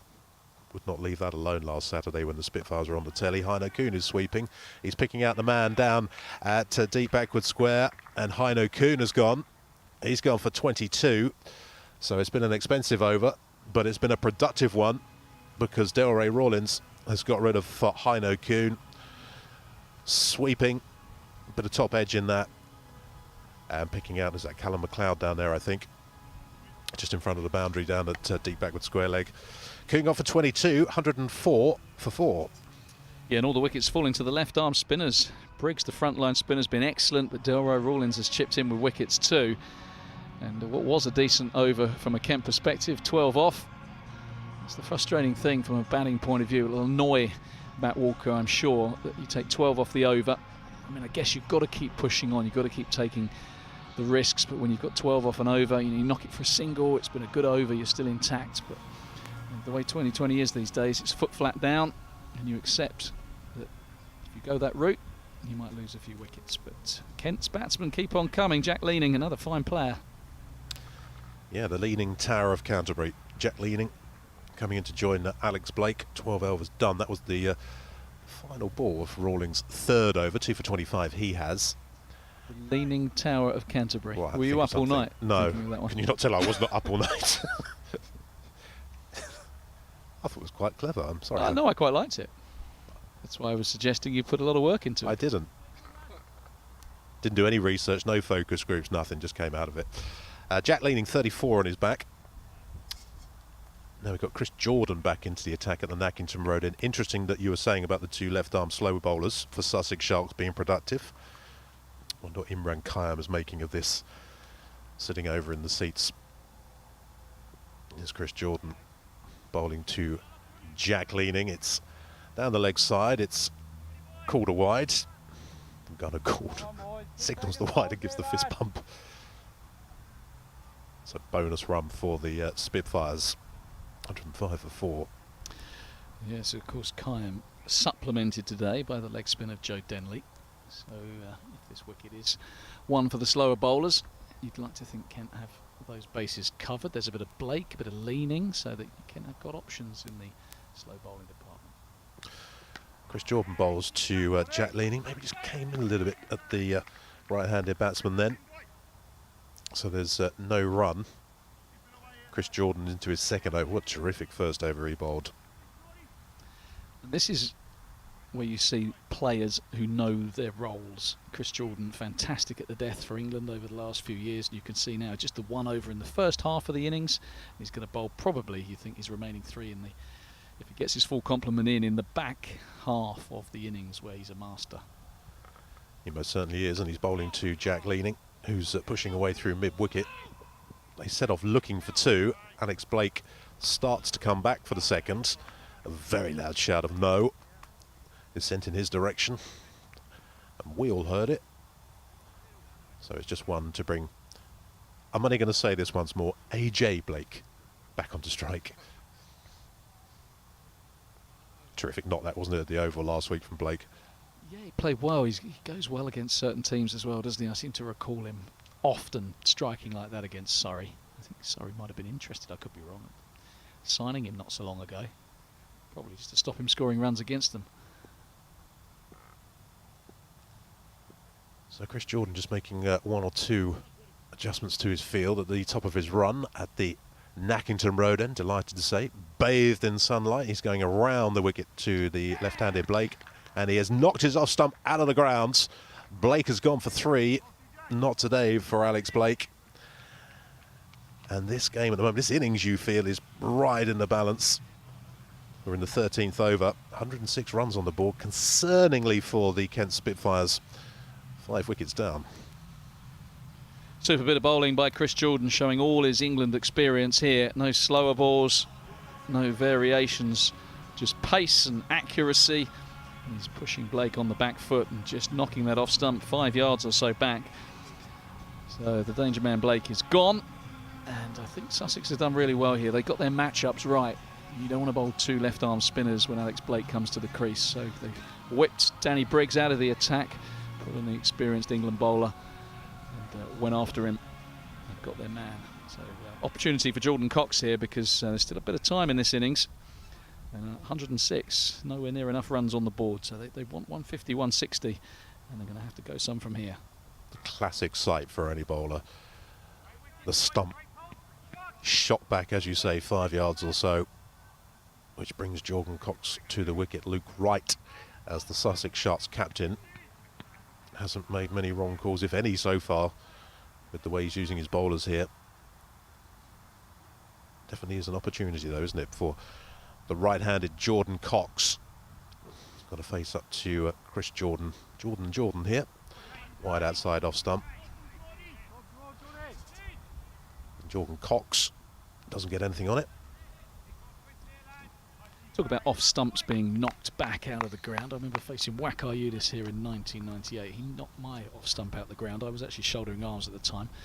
It was an ill-judged move.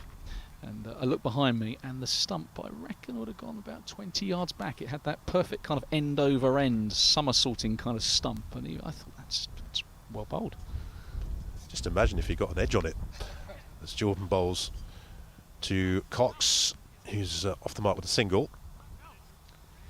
Pushing that down to mid-on. I used to love watching Wakar Yudis in the days when we were learning about reverse swing. Did you get any of that? I suppose you were in too early, were you? I was in and out far too early for that, Steve. Don't you worry. I think Wakar Yudis at that stage, I think he's more. I could be wrong, but I think he was on pretty heavily incentivised contracts. He was on something like 200 quid a wicket, I think, in addition to his basic salary. And he got me twice across 2 days. He bought me a drink, actually, which I thought was the least he could do, because I just earned him 400 quid. Well, I should think so, if you put 400 notes in his pocket. Here's Chris Jordan over the wicket to Jack Leaning, who's looking to pull this away. Doesn't get anything on it. It's another terrific over from Jordan. 2 overs, 1 for 6. Outstanding. 107 for 5, the Spitfires, after 13. Yeah, showing all his experience, Chris Jordan. Tremendous bowling display, and what I like about him is that he's just recognised he's got the tricks, he's got the slower ball, he's got the Yorkers. That's what he's famous for, right at the death, slower balls and Yorkers. But he's just recognised that there's enough in this pitch, and sometimes bowlers go to their tricks too early, when actually good old-fashioned line and length could be the hardest thing to hit. It is in the longer form of the game. So if you've got a pitch that's doing a bit, if you've just taken a couple of wickets, you've got Cox and Leaning who've got 1 apiece, why experiment? Just hit the top of the off stump as hard as you can, and that's where batsmen traditionally find it hardest. Yes, if you're slogging, if you're looking to hit the ball over the ropes, then the top of off stump can be a nice line to hit. Left arm spin continues from the pavilion end, and it's Danny Briggs who has got another wicket here, his third, and it's Jordan Cox who has to leave the playing area. LBW, he's gone for just 1, and the Spitfires now are in a bit of bother. 107 on the board, and Jordan Cox leaves the scene, gone for 1. Danny Briggs in the wickets again. Yeah, I just want to take you back, Steve, to a week or so ago when Kent were playing Surrey, and you remember that partnership between Hashim Amla and Rory Burns, and Kent took 3 or 4 quick wickets. Those two came together, and there was just an understanding that you have to rebuild an innings. 20 overs, 120 balls can still be quite a long time.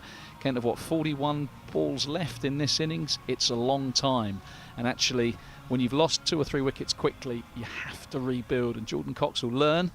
The last couple of knocks I've seen him play, he's got out pretty quickly. It's okay to take, in this situation, 5-6 down, you can take a few balls just to get yourself in, rebuild, because you'll catch it up towards the end of an innings. You go too hard too early, you lose another wicket. Kent suddenly in trouble at 107 for 6. It was that Surrey game, wasn't it, where Jordan Cox came in, I think reverse swept first ball for 4. Next ball, tried to go the other way, came across his stumps, was out LBW then as well. So was only in for a couple of balls. Brief again today from Jordan Cox. Yeah, and you've got Sam Billings coming back for the last couple of group matches. You'd think that'll be an obvious swap. So from Jordan Cox's perspective, he's had a good season. He scored that fantastic double 100 against this opposition. You'd think maybe just get yourself in. Grant Stewart's a new batsman, and he's off the mark straight away. Pushing one down to long on in that aforementioned Surrey game, when Heino Kuhn needed some support, and it was looking a bit dicey for the Spitfires. I thought Grant Stewart played a terrific hand, could do with something similar here today as well. Yeah, he did play well, and sometimes having a long batting lineup that can impact the young players like a Jordan Cox, thinking, well, I've still got plenty of batting behind me, Grant Stewart's to come, so I can still go quite hard. But actually the situation demanded perhaps just ticking it along for an over or 2. Danny Briggs bowls to Jack Leaning, who can only knock it back to the bowler. Briggs is in his final over here. And that's the other point. Final over. Nothing wrong with seeing him off. Pick a few singles up. This one's slightly shorter. So Leaning just rocks back and cuts down to George Garton, who's on the cover boundary, will pick up a single. Bring Grant Stewart back onto strike. 3 for 26, Danny Briggs with a couple of balls to go. As I say, youthful look, seen it all before, many, many times. He's bowling to Grant Stewart, who's pushing down to long on as Ollie Robinson. And calm down a bit now after that drop catch earlier. Made up for it the next ball. Yeah, Danny Briggs, 29 years of age. 3 for 17, 2 for 21, 1 for 18, 2 for 20. His figures so far in this competition. So he's a canny operator. Not too shabby, eh? Not too shabby. This one takes the pad of Jack Leaning. Comfortably going down leg, so no point in an appeal, but it's another good over. It's Briggs done for the day. It's 3 for 27 from his 4 overs, and it's 110 for 6. Just looking at Danny Briggs' profile on Cricinfo. First sentence is this: a skillful, subtle purveyor of slow left-arm darts. Comma, Danny Briggs, and then it goes on to finish the sentence. But he is that. He's probably a bit better than just darts in the sense that he can get the ball off the straight. But that is his modus operandi. He likes to slide the ball in. Very skillful, very subtle. He's got that variation, and very rarely does he get taken to the cleaners. I thought that's slightly harsh description. A purveyor of darts. It does say a skillful, subtle purveyor. Purveyor of darts. David Visa's into the attack, just emphasising the point that Luke Wright has so many options. Yeah, no Ravi Bopara still. But yeah, with Visa, forgot about Visa. He's a big man. He's tough to miss in the field with 96 on his back. But yeah, lots of bowling options for Luke Wright. Almost an embarrassment of riches in the bowling department. Oh dear, he's got the ponytail out. Oh dear, David Visa. He's bowling here to Grant Stewart, who pulls him just behind the square on the leg side for a single. Be interesting to see for the next over or two how these two, Leaning and Stewart, approach it, when they think they're going to press the button. Yeah, look, Kent won't want to be bowled out here. I think you can probably have a couple of quiet overs, maybe get to 17 and then look to put your foot down. Jack Leaning, who has pulled this one straight up in the air. It looks as though it's going to land safe. It does, short of Delray Rawlins. So he gets away with that one, Leaning. Hasn't looked very fluent so far. 5.5 overs remain in this Spitfires innings. At the moment, it's 112 for 6, so looking light on runs at the moment as David Visa comes into bowl to Grant Stewart. I think that one might have been in the apartments if he connected with it as well. Yeah, we often say that when Grant Stewart swings and misses. Quite often you look to deep mid wicket and think what might have happened had he connected. You're right about that hairdo though. Yeah, it's not special. Look, he's a big guy. I'm not gonna criticise or take the mickey, but I'm just not sure as he bowls a slower ball to Grant Stewart, who does connect with this one all along the floor for a couple of runs. So it's 114 for 6. Chris Jordan with shades on. Yeah, so look, I'm not against a man in a ponytail, each to their own. I just think it's a bit of an excuse for a ponytail. It's almost like, what's the point? A slightly apologetic ponytail. Anyway, he's bowling here to Grant Stewart, who somehow has got that over to the boundary, at the cover boundary. This is coming our way or over towards mid-wicket, but anyway, it's gone that way. No damage done because he's got a single for it. He has 6. It's 115 for 6. Jack Leaning on 3. 5 overs remaining of the Kent Spitfires innings. It kind of feels a bit like the game is on here in the next 5 overs. Absolutely, and you'd think 5 overs remaining, you'd look to go at 10s normally, which would get you to 165. I think Kent are going to be some way short of that, given the fact they are 6 down. Batting looks a tricky proposition at the moment. We talked about the bowling options at Luke Wright's disposal. It's going to be Ollie Robinson back into the attack. He's been expensive, 28 off his 2. But he is decent at the back end of an innings, very skillful. And Sussex have Kent right where they want him. He's bowling from the pavilion end. As Stewart gives himself room, continues to operate with his Sam wedge in hand, just chipping it up, but he's been pretty accurate with it, keeps landing it in the gaps. Yeah, he does. I was going to go 9-iron actually, but because it's getting a little bit of distance on it. But yeah, we've seen several of those the last over or so, haven't we? Chipped up in the air, mercifully falling short of the fielders.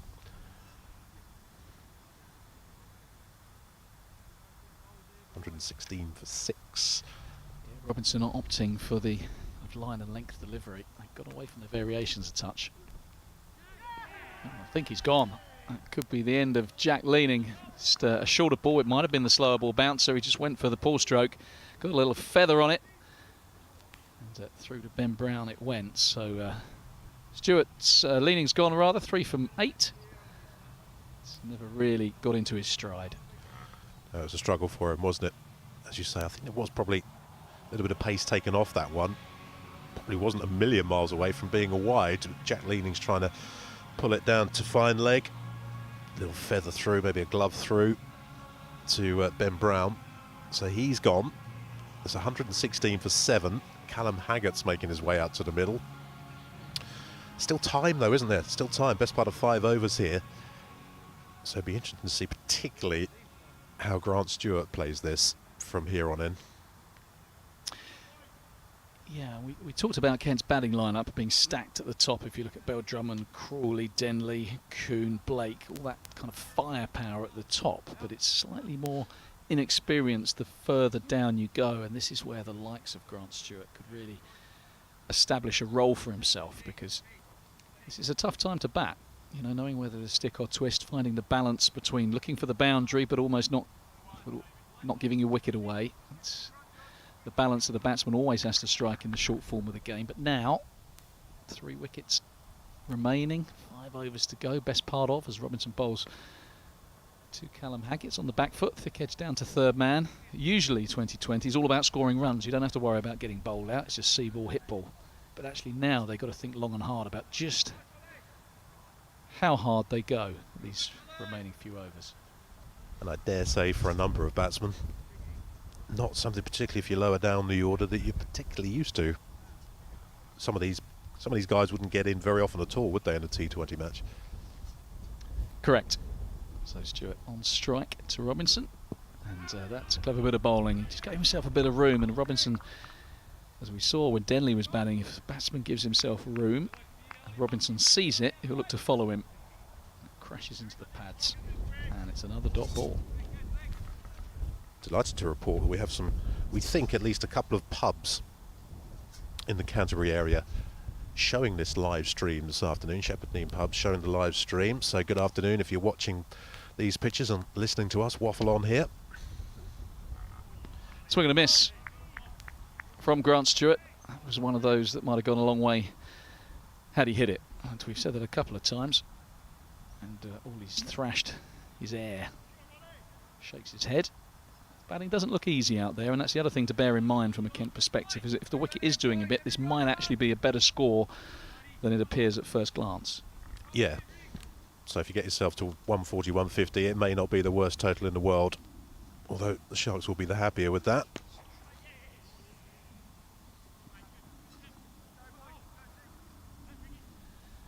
So Steve, you mentioned the pubs that are showing this stream, and I'd urge those of you who want to get in touch with us at Kent Cricket on the social media feeds. Let us know what you think about Kent's performances this season in this particular campaign, or the Bob Willis Trophy.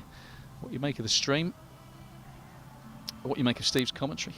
You can leave mine out of it if you don't mind. No, don't, please. But yeah, just let us know what you think generally. It'd be great to hear from you. We would love to have you with us at the Spitfire ground watching these two fine sides do battle. But hopefully you're enjoying it on the stream. But please do get in touch. It's the future, I'm sure of it. Live streams down the pub. I love it. If I wasn't here, that's exactly where I would be. Watching this, a pint, 2 metres away from everyone else, enjoying this stream. So Chris Jordan continues. He gets played away into the offside by Grant Stewart, who was kind of mixing the odd thrash at air with a bit of circumspection and just nurdling the ball around. He's 9 off 12. Haggett just a single to his name. I think I'm right in saying that the Bishop's Finger is one of the pubs that's, well, that's a drink, isn't it, showing this stream. So good afternoon to you if you are there currently listening to this. I hope you left all your details at the door when you went in. Name, contact number. Good pub. Good pub. Westgate. Yeah, I wouldn't know. Good pub. Jordan round the wicket to the left-handed Haggett. And again, just persevering with this line and length, you know, thumping it in, back of a length, not going to the Yorkers, not opting for the slower ball, just hammering away on a good line and length. I've only been to a pub once since they've reopened. It wasn't in this area. In fact, it wasn't in Kent at all. But I left my details and I noticed that the 3 people above me, 2 of them were called M. Mouse and the other one was called Mr. D. Dastardly. Didn't see his car in the car park, wish I had. Haggett forcing away off the back foot, but he picks out Rawlins. And you don't want to take on his left arm. So another dot ball. M. Mouse. So 2 M. Mouses, so Mickey and Minnie. I'm not sure. It didn't look like there were any mice in the pub. I think it was 2 Mickeys, if I'm honest. A couple of Mickeys and a Dick Dastardly. And me. Put my actual name down. He's given his real name. There's nothing wrong with that. It's good to see a good, honest citizen. Jordan full of a length this time, and Haggett drives attractively. He's going to get a couple. So he's back at the rate of a run a ball. 3 to his name. Stewart is 9. And Kent move to 121 for 7. Well, look, this is going to be okay, isn't it? A couple of 2s. Keep the scoreboard ticking over. Singles, if you can get the boundary away, you can. What are we looking at here? Hoping to get 150. And as you say, if the pitch has got a thing or 2 in it, may not be the worst score in the world. 20 balls remaining. And a swing and a miss from Haggett as Jordan once again thumps the ball into the pitch. Yeah, I reckon even if you got a runner ball from here, 19 balls left, runner ball gets you to 140. Something to bowl at for Kent. They'll be hoping for more, but I think that will be a competitive score today. Looking at the way this surface has behaved, and I think Kent will learn from the way Sussex have bowled. It is perhaps a day to go away from your variations and just hit the top of off stump.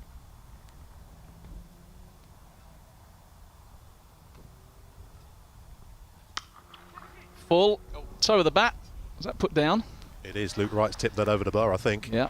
Toe of the bat from Haggett. Didn't get all of it, but he went quickly enough. And I think Luke Wright, is he signalling? He's just signalling to a bowler. He's not signalling to the physio. I thought for a moment he might have hurt himself, the Sussex skipper. But a much needed boundary from the Spitfires. And Callum Haggett showing his all-round skills. Yeah, he's got a bit better of it, better piece of it than I thought. So goalkeeper style, Luke Wright couldn't keep it out the back of the net. Yeah, the aforementioned David De Gea, or as I prefer, Hugo Lloris, tips it over the bar. It goes for 4. That's the good news for the Spitfires. The bad news is, look, Chris Jordan still has an over to go. He's bowled superbly this afternoon. You're talking about learning from what the Sharks have done. I thought last Saturday at the Oval, the Spitfires learned superbly from what the Essex Eagles didn't do when the Spitfires racked up 190.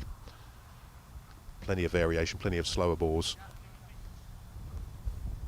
Yeah, it's an important part of the game. You know, you've got your set plans and you go to options, but you've got to think on your feet as well. You've got to react to the surface on which you're playing.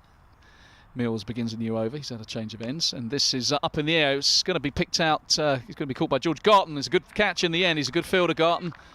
That is the end of Grant Stewart. He was aiming that over long on, I guess. Big, thick edge. It went a long way off that big, heavy bat. George Garton did well at deep point. Yeah, good catch in the end. He took an accusing point at the sky. I don't know whether he had a bit of sun in his eyes. It's mostly behind clouds, but it died on him, didn't it? And he managed to plunge forward and take a good catch in the end to remove Grant Stewart for 9. And sadly, these wickets keep on falling. No real partnerships building as Imran Khayyam strides out to the middle to join Callum Haggett. So that 150 I was optimistically hoping for just even 2 balls ago. I'm now revising that downwards. Yeah, I mean, look, I said what I think 140 Kent would take, and that's because of the number on the far right, just to the right of the forward slash, the 8 wickets down. So Imran Khayyam Not known for his big hitting, but if he can lurk around, bat on ball, what can Haggett do? He plays off the back foot. It's a nice looking shot, but he's only going to get one. To be fair to Luke Wright, I think he always has that sort of bounce in his step, doesn't he? He's that kind of energetic player, but maybe just a little bit of extra spring in his step, because it's going very well for the Sussex Sharks currently. I'm sure they must feel, after the reverse of this fixture last week at Hove, that they owe the Spitfires one. It's going well for him at the moment. The Sharks will be happy. As you say, the hope for the Spitfires is that this pitch isn't the easiest to score on. Slow ball from Mills. Kime all ends up. I kind of think when you see his tail ender come in, and Kime's not the worst with bat in hand, he can lurk around. But if you're Timo Mills and you can bowl 90 plus mile an hour and you've got a left arm spinner, number 10 batter in your sights, I think I'd bowl the quickest ball I could and aim straight at the timber. Or straight at his toes, maybe. But he may come back at that and say, yeah, well, look, he just played 3 shots to that one. None of them hit the ball. It's a dot ball. Yeah, true, and he might have that ball up his sleeve right now. We will find out. Yeah, that was a bit quicker. That was an attempted pull stroke from Kime. I think he just about got through the shot when the ball was hitting Ben Brown's gloves. So not an easy task. I do not mean to mock, because it's a tough task for the top order, as we found today, on this surface against a highly skilled Sussex attack. So it's going to be even harder for men who've not picked up the bat too often this summer. I'm not sure what club cricket Imran Kime has played and whether he's had much opportunity, but bereft of cricket and bereft of batting, I would imagine.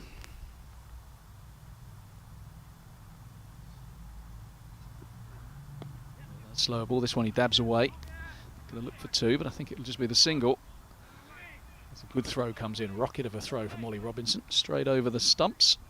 One bounce. So just need 2 runs and a wicket from this Mills over. What a bad little shot, that. Late cuts down to the third man region. That's the point I make about the slower ball. You bowl a slower ball to a tail ender and they pick it, they'll be able to deal with that. The reason they bat down the bottom is because they're not so good at dealing with the 90 mile an hour stuff, which is why if I was Mills, the skipper, I'd be telling him to either bowl at his toes or his throat as quick as you can.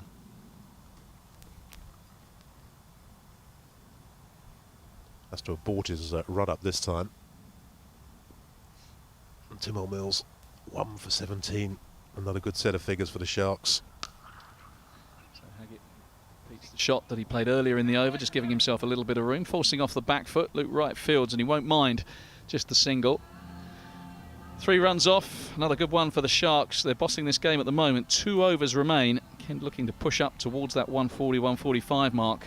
128 for 8. Haggett, senior partner out there, talking his left arm spinner through what they should do. But let's scrape our way 140, 145, I think. Yeah, Chris Jordan's final over. It seems inconceivable that from here he's going to have anything other than exceptional figures.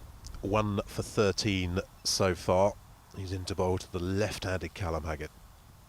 Plenty miss from Haggett. Jordan's worked up a head of steam himself. We think of Mills as being the express bowler in this lineup. George Garton can get it through too, the other left armour. But, Jordan, when he gets it right, distinctly slippery. Seen an awful lot of that as well today, haven't we? Playing and missing, ball going over the top of the stumps, just missing off stump, going through to the keeper.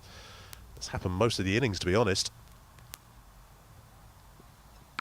Haggett cuts this time. He picks out Rawlins at backward point, but he's right back on the edge of the circle. They pick up a single.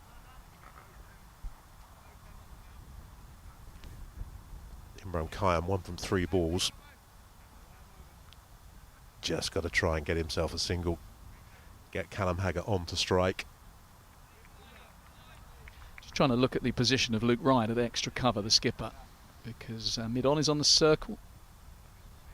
Backward point is on the circle, but yeah, Luke Wright's coming in. I think he's trying to stop this single. I think that's right from the Sussex captain. Keep Kime down there and try and begrudge every run. He's nudging into the offside. Here's Kent's left arm spinner. He's just going to get the single. It's a good bit of batting. That's all he needs to do. Haggett back on strike. Tick the ball over. Are we running a little bit short on time here? Chris Jordan is jogging back to his mark. To be fair, we've had balls in the flats. We've had balls cleaned up with huggies. Yeah, it's saying cut-off on the board, 3:19, and we're already at 3:18, so they might just not make this, but it'll be interesting to see. I think they'll allow them, the umpires will allow them some time for the ball in the flats. Another decent delivery that is just line and length, and Haggett pushes into the offside. Luke Wright is running, Chris Jordan is running, so I think they are nervous about that cut-off. Could be a few runs being donated to Kent's total here. We will keep you posted on that.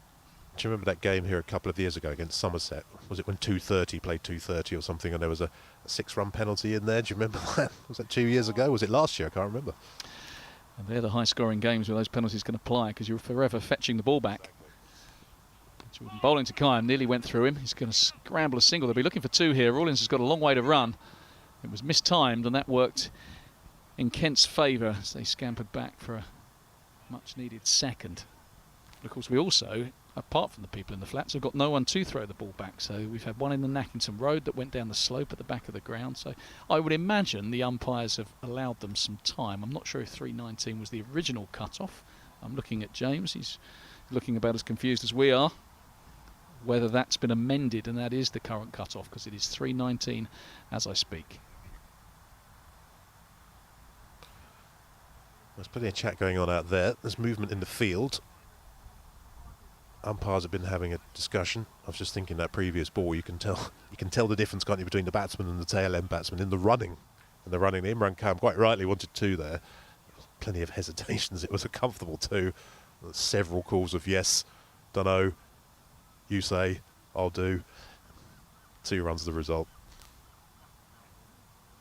Sussex suddenly not in a hurry. The umpires have either said that's okay, or they've accepted their fate. I'm going to get a single. I'm going to have to hurry. Go direct hit and he would have been gone. But a miss from George Garton, who's one of Sussex's premier fielders. Kime will keep the strike, which Sussex won't mind, but they would have liked to have seen the man out. 134 for 8. We're into the final over. Just looking at the umpires to see if there's any signal. There is. Ian Gould is talking to David Visa, I think. It's Nigel Long, but a big debate between Ian Gould at the other end and David Visa, so just wondering.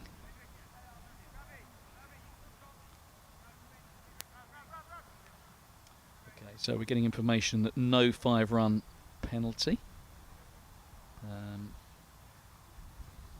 Missed the cut-off, it changed to 320, so there's no 5-run penalty. This is this year I'm looking, so the restrictions has changed. Instead, 1 less fielder allowed outside the circle for every over missed, so they can have 4 outside the ring for the last over. There you go. Here's Mills. Dabbed down to 3rd man. No, backward point. They're going to get a single comfortably. Well, I must admit that one had passed me by. Obviously it passed you by as well. Had all these rule changes this year. Bob Willis Trophy with 120 overs this and 90 overs in a day and all the hand sanitizer breaks. So that's new for this year, I'm guessing. I wonder whether it's just a feature of these COVID times or whether it'll be here to stay. That rule, we'll have to check that and keep you posted. But yeah, rather than a 5-run penalty, 1 fewer fielder allowed outside the ring. So 1 less fielder allowed outside the circle for every over missed. So there we go in the second half of the game. Mills to Haggett. Slower. And he's flat batting that down the ground. Jordan Fields is coming back for 2. No, surely not. Imran Khan would have been run out by... And then he gets hit on the head. The ball bounced and or hit him on the back, maybe. It's all happening out there. You're right about tailenders running between the wickets. It's often chaos. It is chaos. As I say, when they took that 2 runs in the previous over, it was 3 or 4 goes at it. If we'd had a starter with a pistol, he would have been firing it twice on several occasions. Full start. It's 136 for 8, so 140 looks on. This is good. Good from here, anyway. Just defending is Kime, but Luke Wright right back on the circle for this last over. He won't mind a single. I still don't like it from a captain's point of view. I know you're happy with them getting a single. There's no real damage done, but I just don't like the idea of just gifting the batting side a single, especially when it's a number 10. A different ball game if there's a man in there who's striking it to all parts. But Graham's only ever going to really dab and look to get up the other end. From Sussex perspective, I'd love to see Luke Wright in on the single trying to get the run out. Yeah, I think if an Alex Blake's out there and he's getting singles, you're happy, aren't you? Yeah, different personnel. Mills, quick delivery. Haggett forces off the back foot once again. He hasn't cleared the infield. One bounce to mid-off. And another single. Yeah, Haggett, I get it. You know, he's a genuine all-rounder. He'll probably be looking to hit 4s and 6s. Last couple of balls of the over. Maybe you're back on the ring. But early in the piece, if I was Luke Wright, I'd be in there trying to stop the single. In fact, I think he's opting for that now. He's pushing in tight on the one. He's trying to stop this single.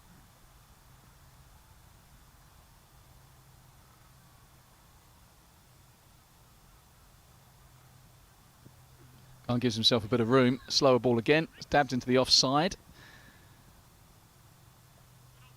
Another one to the total. So doing it in singles, the Spitfires this over. 5 balls gone, 5 singles taken. 139 for 8. It all rather happened in slow motion, didn't it, that? Gave himself a bit of room. Realised that the bowler had seen that and was going wide of off stump. And then came back and almost gently just patted it. Yeah, the frustration for me watching Tamil Mills bowl is only because I was a batsman, and if I could bowl 90 plus mile an hour and there was a tail ender at the other end, I'd be bowling 90 plus mile an hour. But he's skillful, he mixes it up well. And there's another short one, and it's been hoiked away to the leg side. Good bit of fielding and a bit of teamwork there between Ollie Robinson and George Garton. Flicks it to Garton, does Robinson, and over the top of the stumps it goes. And that concludes the Spitfire innings. So it stuttered. 141 for 8 is something to bowl at, Steve. It is. It was a story of wickets falling at regular intervals, which of course always checks the scoring rate. Very difficult to build any real meaningful partnerships for the Kent Spitfires, but you can see just how good a team the Sussex Sharks are here. Plenty of options for Luke Wright when he's in the field. Got plenty of people he can turn to for a couple of overs. He's mixed them up well today. Most calls he's made, if not all of them, have worked out very nicely for him when he's mixed his bowlers up. But as we've been saying through this innings, if it is a little bit difficult scoring out there, if it is a little bit too paced, if it is a little bit sluggish, then 141 is definitely something to aim at. However, you feel that the Spitfires will have to do exactly what the Sussex Sharks did, and that is get amongst the wickets probably quite early in the power play. Yeah, it's important the Spitfires learn from the way Sussex bowled, I think. Just banging into a pitch on a good line and length seemed to be the way to go. They've got a talented line-up, the Sharks, led of course by Luke Wright, but Kent have got most bases covered in the bowling department. Lots of seam options. You've got the leg spinner Joe Denley. Got the left arm spin of Imran Quayum. So they'll be a bit disappointed, posting 141 for 8. And when we come back, the Sharks will need 142. In the meantime, for the next few minutes or so, we're going to show you some ads. And thanks to our partners and sponsors for their continued support. We'll see you in a bit.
Drummond leading out the Kent Spitfires.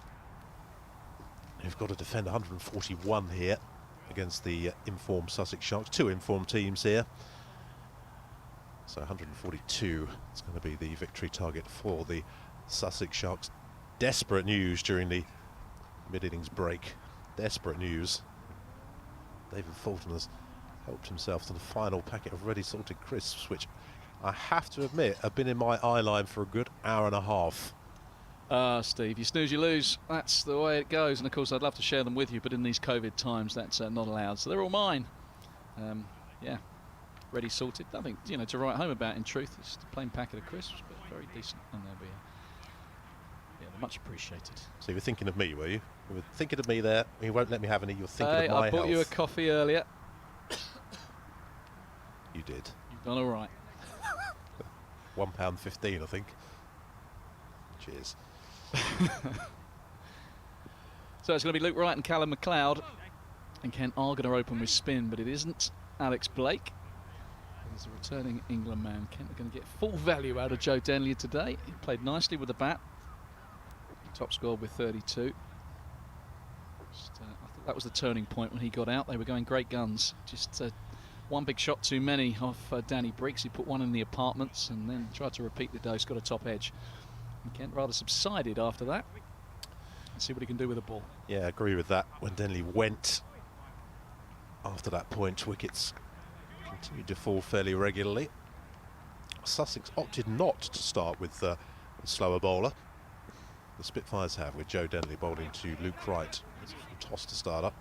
It's off the mark straight away with a single. Zach Crawley doing the fielding. Kent, not quite so many bowling options, have they, as Sussex, certainly in the seam bowling department. Looking at 7 bowlers used by Luke Wright. No Ravi Bopara, who would have been another option for him. Kent, they've kind of 4 seamers, and then you've got Denley and Kayam. Bit of leaning. As you mentioned, a bit of Alex Blake, which we've seen in T20 cricket. Very often bowling this first over for the Spitfires. As Callum McLeod gets off the mark straight away, single through mid-wicket. So Denley's in to bowl to Luke Wright. Just a little bit of fraction of turn there down the slope for Joe Denley. Luke Wright didn't look the most comfortable playing that. Joe Denley seemingly not having the hairy worries that a lot of other people have had during lockdown. He's been in international bubbles and all sorts, but he's got his Barnet sorted out. He's bowling a dot ball to Luke Wright. 2 without loss, a couple of balls remain in this first over. The Spitfires, though, will need to be amongst the wickets if they're going to stand a chance in this game, you would think. Yep, early wickets, the order of the day. Yeah, I couldn't see Joe Denley in a headband. I don't think the Denley men wear headbands as a rule. Nick and Sam. Good. And this one's going for 4. Nice shot, Luke Wright. Good bit of footwork. Gets hold of this. Over the top of Zach Crawley. And down into the front of the Frank Woolley stand. First boundary of the Sharks innings. Well, this is what Luke Wright does. He's so destructive at the top of the order.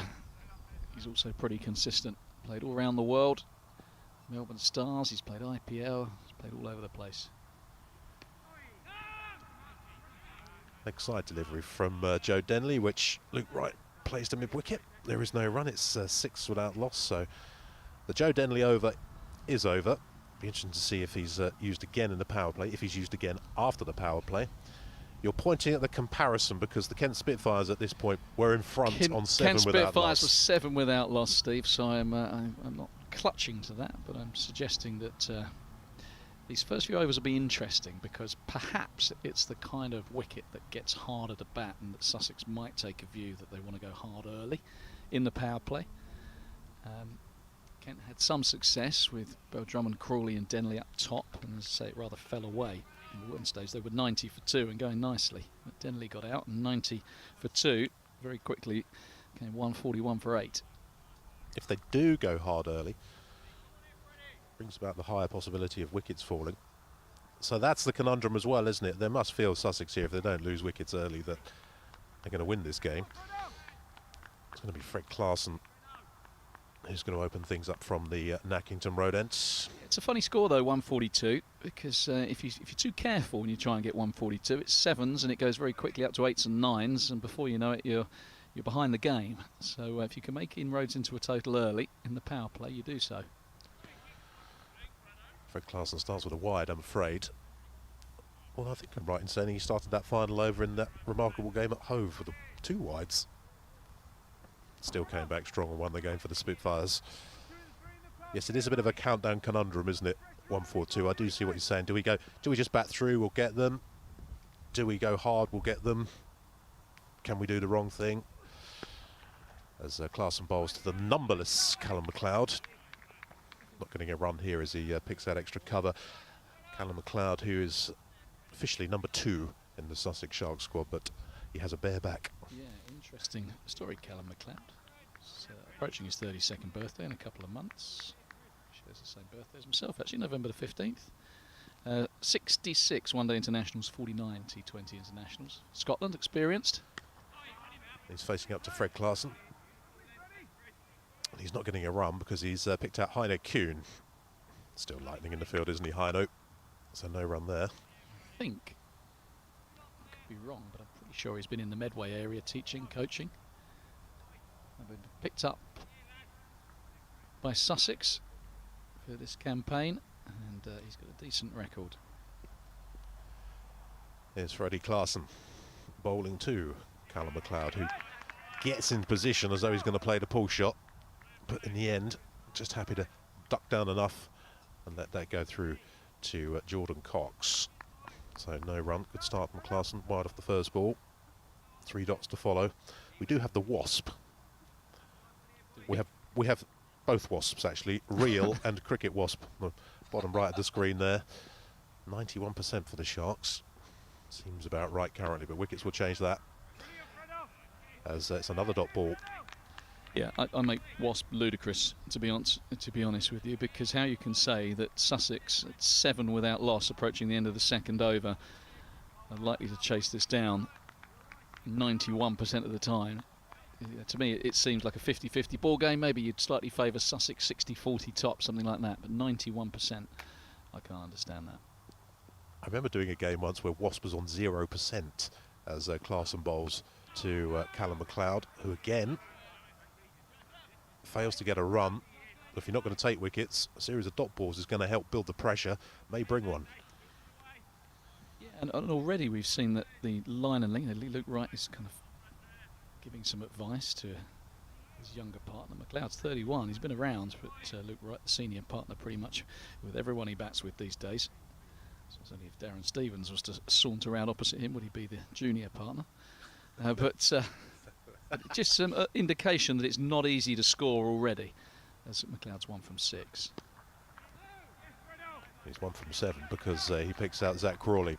So excellent over, wide to start it, but terrific there on in from Fred Clarkson. Just a 1 run that wide. It's 7 without loss after 2.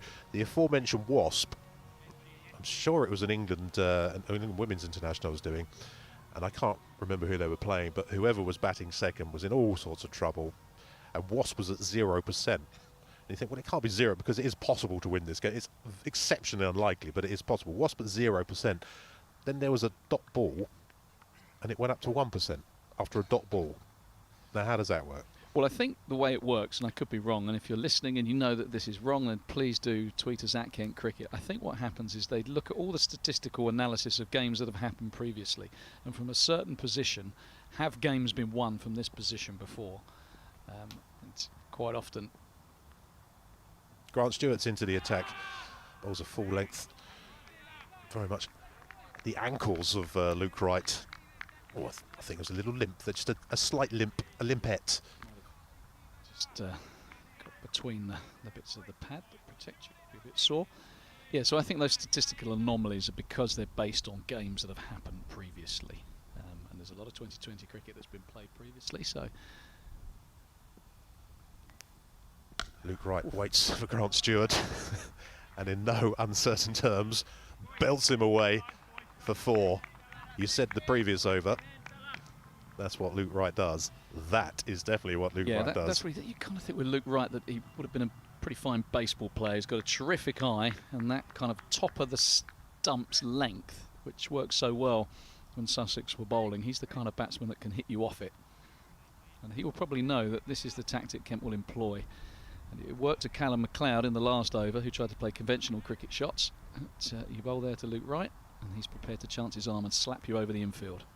Yeah, it could be the ideal partnership if one's going to, as you say, slap balls to the boundary and the other's going to perhaps try and play in a more traditional, circumspect fashion, as Grant Stewart bowls to Luke Wright, who is actually off the cut strip, so much as the room he gave himself.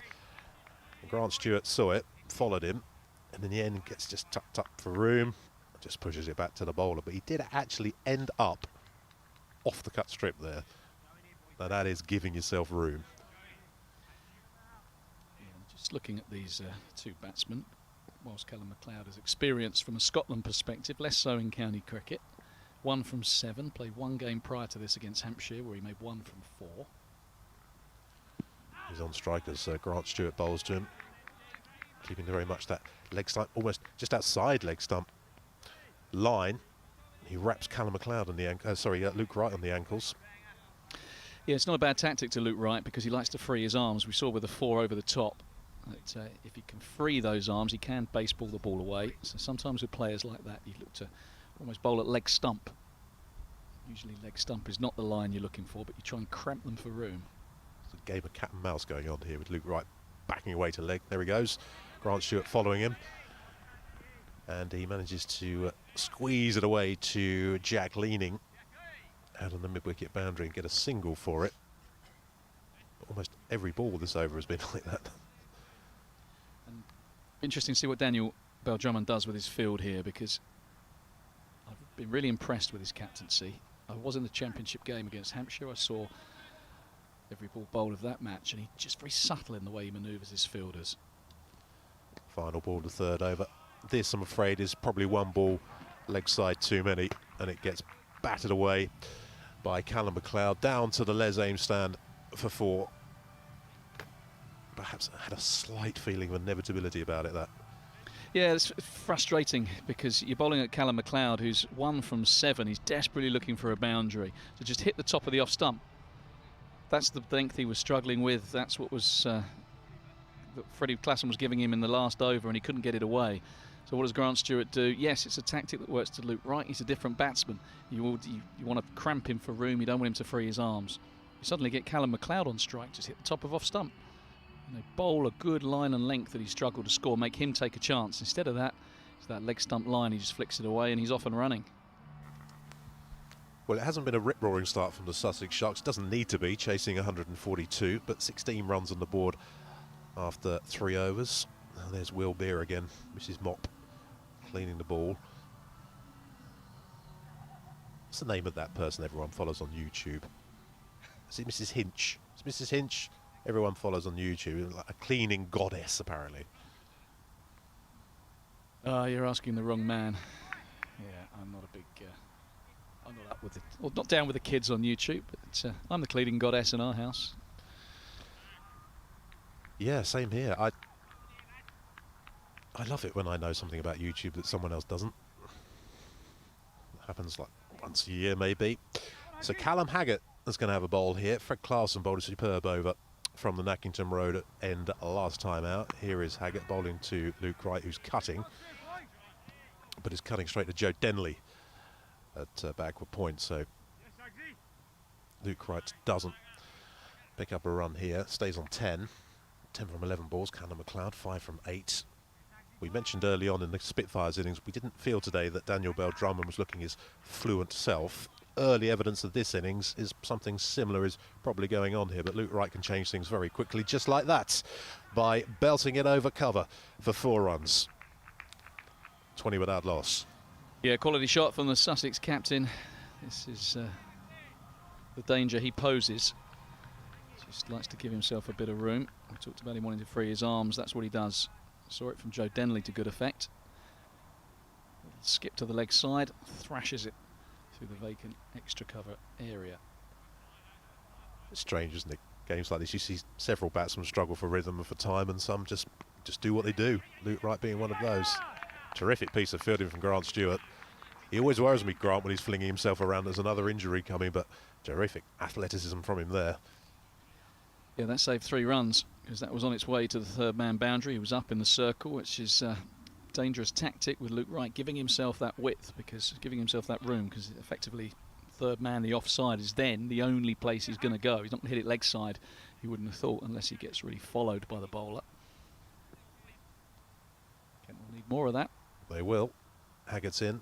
It's bowled to McLeod, who's pushing this one off his legs and he's going to get 4 for it. He's timed that nicely. Jack Leaning gave up on that early. But again, it's that leg side line, it's that leg stump line, or wide of leg stump.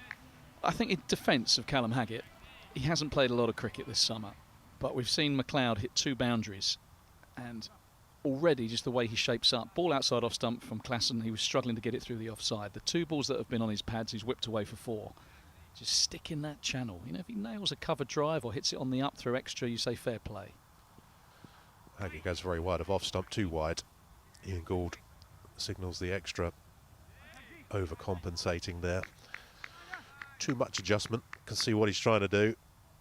He's taking your advice. He's trying to go wide of off stump. Just got it slightly wrong. Think of that immaculate line and length we saw from someone like Chris Jordan. Yes, he's an international bowler. This one's just pushed up to the Kent skipper, Daniel Bell Drummond, for a single. So McLeod, who's on 210. It's 27 without loss, but it's a good over this for the Sharks. They don't need very many good overs. Even that was a little too straight for me. It was ever so slightly leg side and middle, and McLeod was into it, pushing it to mid-on. But I think this is sometimes what a batsman like Luke Wright can do, because he's dancing around the crease. Just attracts the bowler.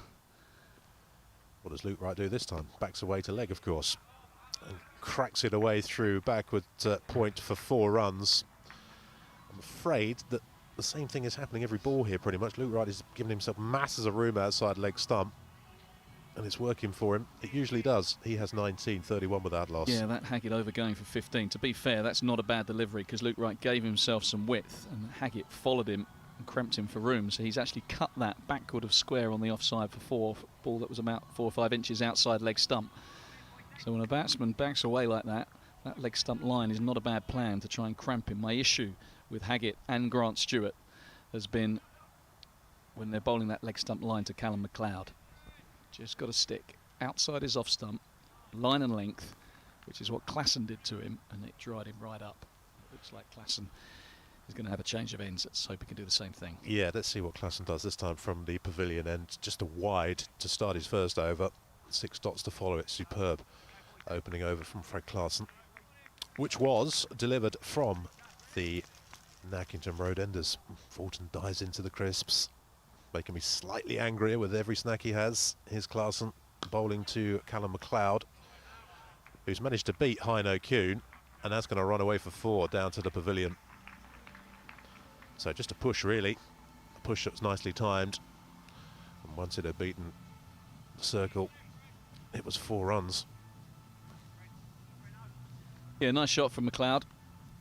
The best of his 3 boundaries, because it was down the ground rather than leg side. But again, it's not really in the channel on a good length. It was a bit full, a bit straight. Here's Fred Klassen again. Oh, clever shot from Callum McLeod. Waits, and just dabs it down very fine to third man for 4 runs. Well, the Spitfires need to get amongst the wickets here, otherwise this could be over. In quick order, Callum McLeod, who looked very uncomfortable against Fred Klassen in Klassen's first over. Looks as though he's got his eye in now. He has 18 from 12. Right, 19 from 14 balls faced. The Sharks 39 without loss. The target's going to be in double figures soon. 142. Our friend Wasp has already gone to 99%, which I still think is ludicrous, but gives an indication of sorts that Sussex are well in front of this game. Klassen bowling to Callum McLeod. Times it nicely, but straight to Zach Crawley. So he's only going to get 1 for it. Yeah, I mean, if you believe that Wasp figure, and we know it's done on historical data and hundreds of thousands probably of matches played. But what you're saying is from here, according to that, the Kent Spitfires have 1% chance of winning. Get a couple of wickets in 1 over, especially if you get rid of both of these. Oh, the game will be back in the balance, Steve, no question. A couple of wickets, game back in the balance, particularly if you get this man out, Luke Wright. Luke Wright facing up to Freddie Clarkson, who's also getting the late dab out. Imran Khayyam is inside the circle there. Doesn't beat him, so it's just a single. 41 without loss. I think the man who fielded that, Imran Khayyam, could well be Kent's key weapon here. We saw with the introduction of Danny Briggs, which Luke Wright bravely introduced in the power play, and that was the initial turning point because it got rid of Zach Crawley. Could have got rid of Daniel Bell-Drummond first ball he bowled. Fred Clarkson is into Callum McLeod, who again is looking to get that down to the third man area. Looking to go over the keeper, just wide of the keeper. Doesn't get a touch. Annoyed with himself. Dot ball. First 4 wickets to fall went to left arm spin. 2 to Briggs, 2 to Delroy Rawlins. And then the seamers came in. They thumped a good length and it became difficult to score. So, frustration is that when Kent did thump a good length in Klassen's first over, they dried the runs up. 10 runs off this over so far with a ball remaining as Callum McLeod cuts. But doesn't beat the fielder there inside the circle. So a dot ball to finish the over. It's 41 without loss after 5. The Sussex Sharks need another 101 runs from here with 1 over remaining in the power play.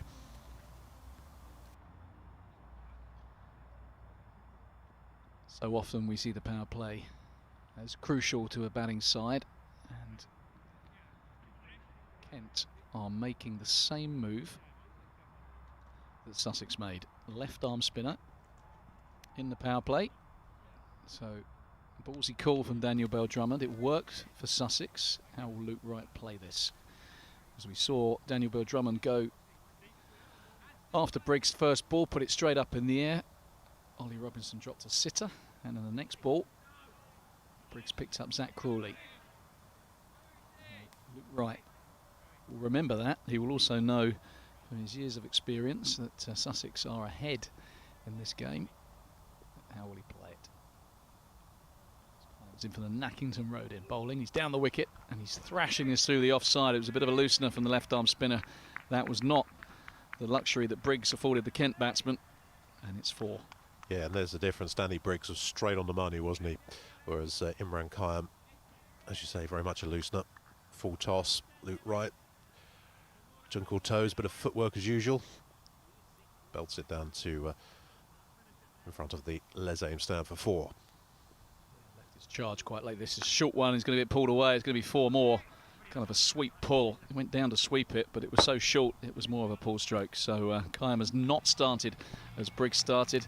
It's gone boundary, and Spitfires have got to be careful here because this game is quickly slipping away from them. It is. I was just trying to remember an occasion when Imran Khayyam was bowled in the power play before. I can't recall it. Not to say it hasn't happened, but it would be a rare event if it has. But boundary here, and as you say, the Sharks on the verge of 50 already. It's left arm spinner under pressure, right down the pitch. He's going big. That is high and handsome and huge. It is over the sight screen and rolling towards the Nackington Road. 50 up for Sussex in quick time. And, the Sharks at the moment, well, it's one-way traffic. Luke Wright looks absolutely in his element here, doesn't he? We were wondering whether a 140 chase might lead to perhaps being a little bit more careful early doors. Well, Luke Wright is going to play the Luke Wright way, and it's working very nicely for him at the moment. Cracking shot there, belted that for 6. But what he's done cleverly, Steve, is he knows that giving himself room. He saw how Joe Denley played. He probably would have played that way anyway because it is the Luke Wright way. But Denley had success giving himself room. What he's also done is he's targeted the left arm spinner. He's under a lot of pressure in Khayyam now. This one is was a defensive stroke, just angled his bat, tickling it away for a couple. That nearly went for 4 as well. Going to settle for 2. Not the quickest bit of running by McLeod. Just emphasises the point, that, doesn't it? It was only a little tickle down to third man, just keeps on running, and once it heads over that net practice area, sometimes picks up a bit of speed. Almost made it to the boundary. Serious look on his face. He's under pressure. Wide, outside off stump, and Luke Wright helps himself to another boundary, another full toss. Absolutely smoked through the offside. And the throw of the dice from Daniel Bell-Drummond, introducing Imran Khan into the power play overs. It's not working. No, if this move, the identical move that Luke Wright made in the power play with Danny Briggs, worked out very nicely, the opposite has happened here with Daniel Bell-Drummond bringing Khayyam in for the final over of the power play. 20 from it already and a ball to go. Just turning it into the leg side this time, so Khayyam's going to get a dot, unless of course there's an overthrow. That is the experience of Luke Wright. He's realised he's taken 20 off the over, doesn't need to look to go downtown again. We think how Joe Denley got out when he went 4-6 and then tried to repeat the dose and got the top edge. Luke Wright knows that with a target of 142, as long as he doesn't do anything silly, he can marshal the Sharks to victory. Power play is done and the Sussex Sharks are well on top here. 61 without loss. Now, we've been banging on about Wasp appearing on the screen here. The other guide, of course, we have on the scoreboard is the Duckworth Lewis Stern, which is at 39. So Sussex Sharks comfortably way in front of the DLS method here. Joe Denley, who got things underway, now that the power play is done, is back into the attack from the pavilion end. The required rate is under a runner ball. Kent 57 for 1 in comparison, so not, when you look at those numbers, dissimilar. The difference is that Sussex know what they've got to get, and Kent at that stage would have been thinking more around 170 and got themselves out. Denley's in. He's sweeping is McLeod. He's going to get runs here. Big shout for LBW. It's going to be at least 2. They'll settle for a brace. Nigel Long signalling leg byes. Yeah, decent shout. I thought for a nasty moment that was going to run away before leg byes to rub a bit of salt into that wound. A couple it is. Oof. What a very strange dismissal. It's McLeod going for a cut shot.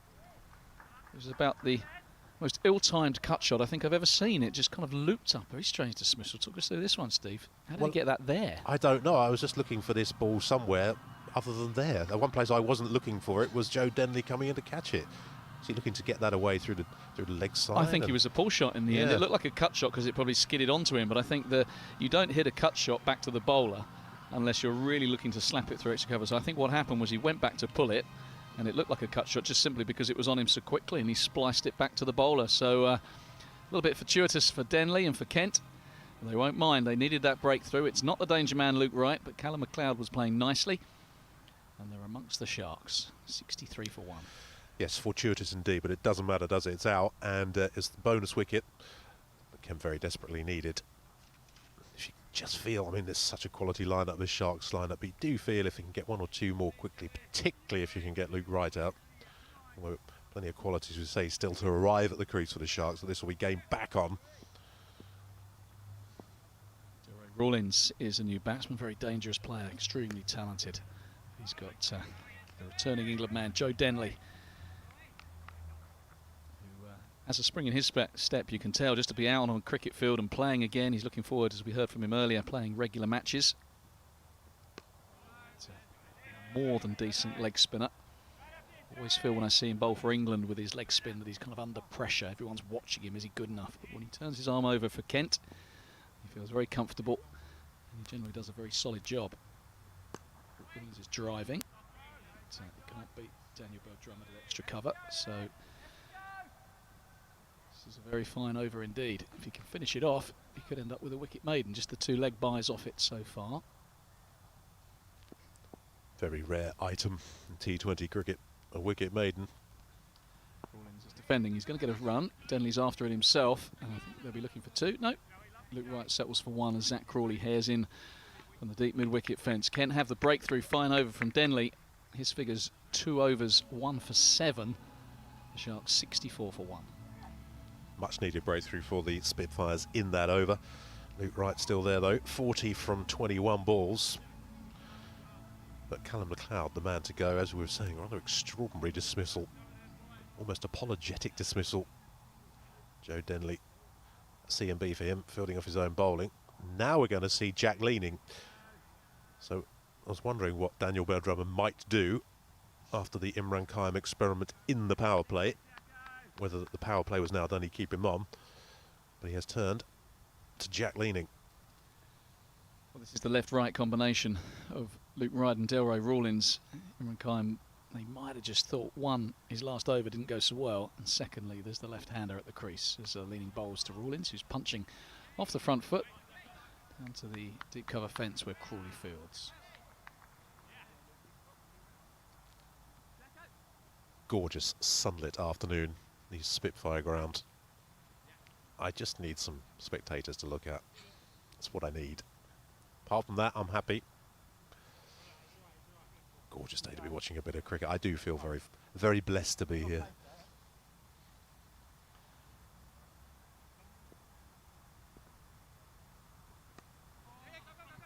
Pushing for two here. Freddie Klassen does the fielding. He's got a good arm. He's turned to the bowler's end, but Rawlins is quick. They get back for two. So the experience of Luke Wright again. Just having a little look at Leaning. Not trying anything too expensive, just content to pick up the twos. That's all they need. Yeah, Rawlins was dawdling there, wasn't he? He wasn't expecting the throw to come to his end. Got the afterburners on. Good awareness, Freddie Klassen in the field.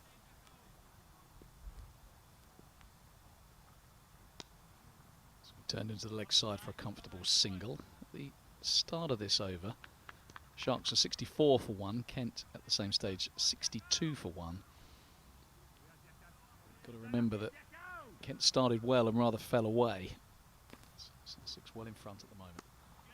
As Rawlins drives, is content to hit the gaps and pick the ones and twos up. But a better over from the Kent perspective. No boundaries. Yes, of course, as you mentioned, if you're batting second though, you know what you got to do.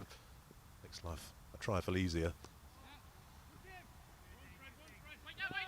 Kent have got to try and build some pressure, and when you need less than 6 and over, and they're getting those ones and twos, when they have got 6 already from the first 5 balls of this leading over. Rawlins kind of top spin drive, we see Joss Butler produce so often. So 7 off without taking any risks. Required rate is 5.9, so Sharks doing it easy at the moment. How can Kent build pressure? The best way of doing that would be to get rid of Luke Wright.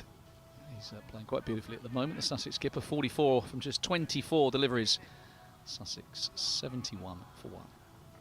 Yes, 7 runs coming there, 7 runs coming very easily as well. I'm thinking that Daniel Bell-Drummond is going to have to use his bowling change-ups very cleverly. Might have to be a bit cute in the field here as well, because if Sussex are just going to knock easy ones and the odd two, they're going to get over the line comfortably here. Joe Denley starts another over. And he's bowling to Rawlins, and Grant Stewart anticipated that the ball was going to go square of him. He went to his left. The ball was hit straighter, but just a single. Heino Kuhn electric in the field. And that's what Ken are going to need. Situations like this, when you're behind the 8 ball in a game, you need something special from a fielder, a run out, brilliant catch.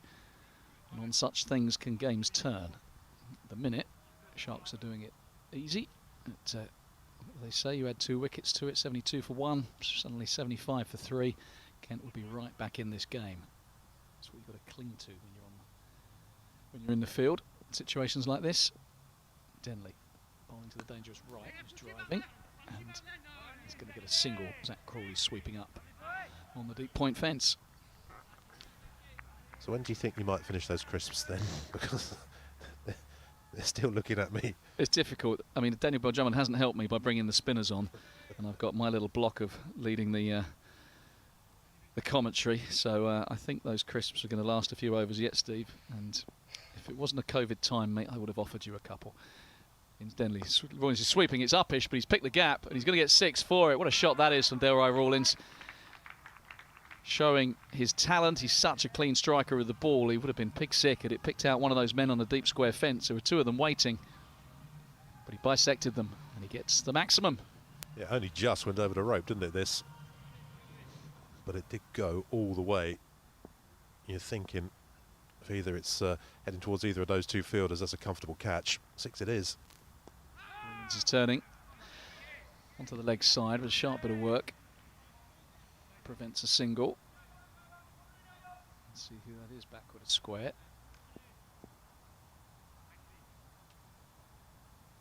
Blake.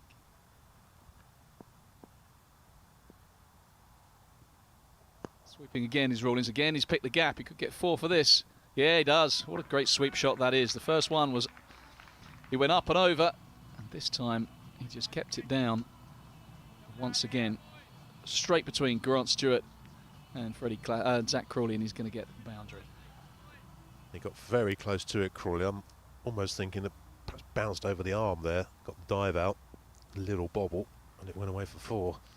Quality batting from Sussex's number 3. This time he's on the back foot, and a diving stop prevents the single. Fields. But another good over for the Sharks, 12 off. They are cruising this run chase at the moment.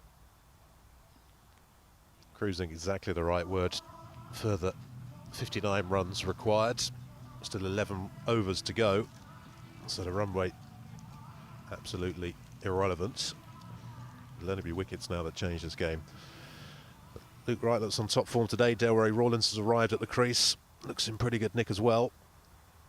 That's Callum Haggett, who's going to have another go from the Nackington Road end. Expensive first over, Callum Haggett, 15 runs from. It's wickets that the Spitfires need, otherwise we're probably heading home a bit early if there aren't too many of them. Just a reminder as well today, if you're just joining us, no Tim Grunewald, who had flu-like symptoms but tested negative for COVID, so Haggett fields off his own bowling. Chesty cough and whatnot, so went for a test. The good news is that it's negative, and hopefully he'll be back in action soon. And Matt Milnes as well, who's very much the spearhead of Kent's attack in this form of the game. Adds that little bit of zip, bit of pace. Can exploit any movement in the wicket. He's out with a niggle. Haggett's in, and Luke Wright is gone. It's nicked and gone. So could this be a turning point? The big scalp of Luke Wright, the skipper, batted beautifully for 45. For the returning Callum Haggett has got his man. Kent celebrate with their usual foot tapping, and perhaps there is a twist in this game yet. Yeah, we'll give the bowler some credit there. He's gone wide outside off stump, and Luke Wright actually hasn't moved too much. He's usually moving around the crease, isn't he? Backing away to leg, maybe taking a step or two down. He's pretty much rooted to the spot there. Unusually for Luke Wright, a loose-looking shot, and just the slightest of nicks through to Jordan Cox. Well, that could be a very timely wicket. Luke Wright was looking in excellent form out there, but he's been dismissed by Callum Haggett, which has brought Ravi Bopara to the crease. So you got rid of one of the best, most experienced T20 players around, and look what's arrived. Yeah, terrific signing by the Sharks of Ravi Bopara. Used to seeing him, of course, for the Essex Eagles. Defending champions of the Blast, the Eagles. And Ravi Bopara was central to their success. Was there towards the end in the run chase, and they got over the line at the final of Edgbaston. And here he is in the blue of Sussex. He's facing Haggett. Leaves the lone outside off stump. So yeah, you're right about this experience, and with the likes of David Visa still to come, Ben Brown, or the batting that the Sharks have at their disposal. But big wicket, Luke Wright, he's gone. And with his demise, Kent's hopes rise. Bopara is playing and missing. Haggett working up some pace. That bounced. He had a tough time of things in his first over, Callum Haggett, but this has been a belter. He's got rid of Luke Wright. He's on for a wicket. Oh, I won't say it. I won't say it because it doesn't happen, does it? But it's a terrific maybe. over. No, I wasn't going to say it. Well, what he's doing is he's holding the ball cross seam, and he's thumping the ball into a line and length. Outside of stump, Bopara flashes, and he's going to get a boundary. So Steve Watt's quite right. Don't say wicket maiden, it doesn't happen. I mentioned it, and look, 4 runs. Sorry. That is classic Ravi Bopara, is it not? I just love the way he stands there when he's hit this. There he is. Look. Delray Rawlins is coming down for the run. Ravi Bopara is not moving. What I like about that shot, there's real conviction in it. There's hand speed outside the off-stump. Haggett is short this time to Bopara, who's attempted pull. A bit of a bottom edge and it goes nowhere. So good over from Callum Haggett, just that boundary off it. Picked up the big wicket of Luke Wright. So Kent get a bit of a foothold in this game. They were 79 for 2 at this stage. Sussex Sharks 87 for 2. So they're well on their way to victory, you'd think, at the moment, with just 55 more runs required to win. Less than a run a ball, 8 wickets in hand. But we've seen teams mess it up from this situation before. We have. This is an excellent lineup, though, this Sussex Sharks lineup. You just look down this team that they have and you really do think that they could go all the way to finals day this year. No reason to believe that both these teams can't get themselves into the quarterfinals, as Grant Stewart bowls to Delray Rawlins, who tucks one off his hip for a single, which will bring the aforementioned Ravi Bopara on to strike. I'd almost forgotten he was part of that successful Essex Eagles team last year. As we mentioned in the previous game, the Essex Eagles at this stage of the group stage of the Vitality Blast, absolutely gone for all money. Somehow got themselves through on the final day and ended up being champions, as Rawlins pulls, sorry, Bopara pulls, I beg your pardon, for a single. Bopara on to 5 at a runner ball. Yeah, you want to start quickly in the T20 Blast, but 10 group games, it's quite a few. And actually, it's far better that you kind of finish the group stage well. Everyone wants to win games, but as Essex proved last year. Rawlins just pushes to Heino Kuhn, and it'll be a single. We were talking about this early on, weren't we? It's always a quick format T20, but this year with the lockdown that we've had and the delay to the season, it's got a very quick feel about it. And of course you want to start well, but it doesn't have to be the end of the world if you don't. Last year's champions proved that. This man a part of it, Ravi Bopara, who just nonchalantly flicks round square leg, just behind square, and gets himself a single. Well, it was almost a mirror image to Kent's campaign, wasn't it? And Kent came out the blocks quickly with the likes of Milne and Nabby to the 4 for the Spitfires. Daniel Bell Drummond, another good campaign, and they were 5 from 5. I think they win 6 of their first 7, and then struggled from there on in, and lost games they probably should have won, fell away, didn't qualify. So still a bit of work to do in this group yet. Absolutely. Here's Grant Stewart bowling to Delray Rawlins, who's going to get a very comfortable single. This sort of over, 5 singles, not a lot going on. This suits the Sharks down to the ground, doesn't it? 5-6 runs off the over, no risks. Keep saying it, it's the wickets column that the Spitfires need to add to stay in this game, as Grant Stewart bowls to Ravi Bopara. Oh, what do you know? He'd get us another single, comfortably so. Grant Stewart fields off his own bowling, 6 from it, 6 singles, 93 for 2. Sharks just need another 49 from here. It's a balancing act for Daniel Bell Drummond, because he won't want to see these overs tick by going at 6 with no risks from the batsman. But you also want to stay in the game as long as you can. The danger is you bring your field up to try and stop these singles, and all of a sudden crash bang wallop, 2 or 3 boundaries happen and you're gone. So if you could just take the game deep, we've seen what happened at Lords, we saw what happened at Hove. Sussex were cruising, 2 from 2 balls, suddenly dot dot. If you can get them to the final over, anything can happen. So we'll try and eke it out. Callum Haggett bowled a superb second over, starts his 3rd, bowling to Ravi Bopara, who's getting a very comfortable single down to Alex Blake at long on. The thing I've liked about the Spitfires campaign so far, apart from just winning games, has been that they have won all sorts of different type of game. Say lost causes, won them, comfortably on top, won them, bat first, bat second. So we know they can do it.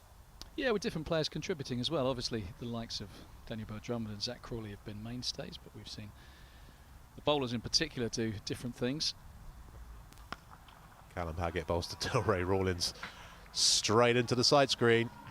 I'm afraid again it's the rule of 6. It's another maximum for Delray, and the Sussex Sharks 100 is up, 100 for 2 in the 12th. And that's the problem. If you try and get the squeeze on by keeping the fielders up, and I think he had 5 in the ring there, Daniel Bell Drummond, trying to apply some pressure. Long on was at mid on, so 5 in the ring. And you've probably got to do that because they're under a run of ball and then suddenly crash 6. Hit that straight as a die, that one. This one's wider outside off stump. Not for the first time today we see a batsman ending up on his haunches down on one knee, trying to reach for a ball, which he doesn't catch up with. In fact, quite a bit of that today. 7 runs already from the first 3 balls of this over. Sharks well on top at the moment as Haggett bowls to Delray Rawlins, another one which is outside off stump. But he can only get it back to Callum Haggett, fields of his own bowling, no run. What you got to hope where Delray Rawlins is concerned is that he makes an error, gets himself out. He's got so much talent. I've seen him play a bit this year, and he's flicked 6s for fun and smoked boundaries, and then inexplicably he gets himself out. This one he's just clipping off his thigh and gets another comfy single. So Rawlins moves on to 25. Ravi Bopara on 8. Wonder how many times Ravi Bopara has been in a situation like this. It's been hundreds and hundreds. Seen it all before, many, many times over. Can't be many cooler customers, can there, in any situation than Ravi Bopara, but Sharks are comfortable at the moment, so he too, I'm sure, is fairly relaxed about life. He's calling for something here. Yeah, Bopara, 35 years of age. He's played 120 one-day internationals. You forget he hasn't played for a long time. Just looking when his last one-day international was 2015, so he would have played against Afghanistan, Sydney, so that would have been the World Cup, so England's World Cup campaign. That was the last one-day, so Ravi Bopara was one of the scapegoats, I guess you could say. I mean, England have gone pretty well since, mind. He's got a new blade in his hand here. And straight away, that new bat is going to get off the mark. He's played 221 first-class games, 323 List A games, and he's played 362 2020 matches. 135 50s. So whilst his average is a respectable 27.85, you don't expect the average to be too high in 2020s. Strike rate at 120, so given playing when 2020 was in its infancy, that's a pretty decent record. And you're right, 362 matches, he would have seen this situation, I think at least 60 or 70 times, this exact situation, trying to chase down a score that's well within their compass. Yeah, you don't do WASP, do you? Just ask Ravi. Go and ask Ravi, he'll know. He'll tell you what happens, Ravi. Well, of course, he couldn't quite get the script right at Hove in this reverse fixture, because it looked like he was doing it pretty easily on that occasion. So perhaps there's a sting in the tail. You'd think this is Sussex's game. Stranger things have happened. Just a 40 required. So the Sharks well on top at the moment as Fred Clarkson, who's had a couple of overs, starts a new one and bowls to Ravi Bopara, who's picking out Zach Crawley on the cover boundary, so it'll be another single.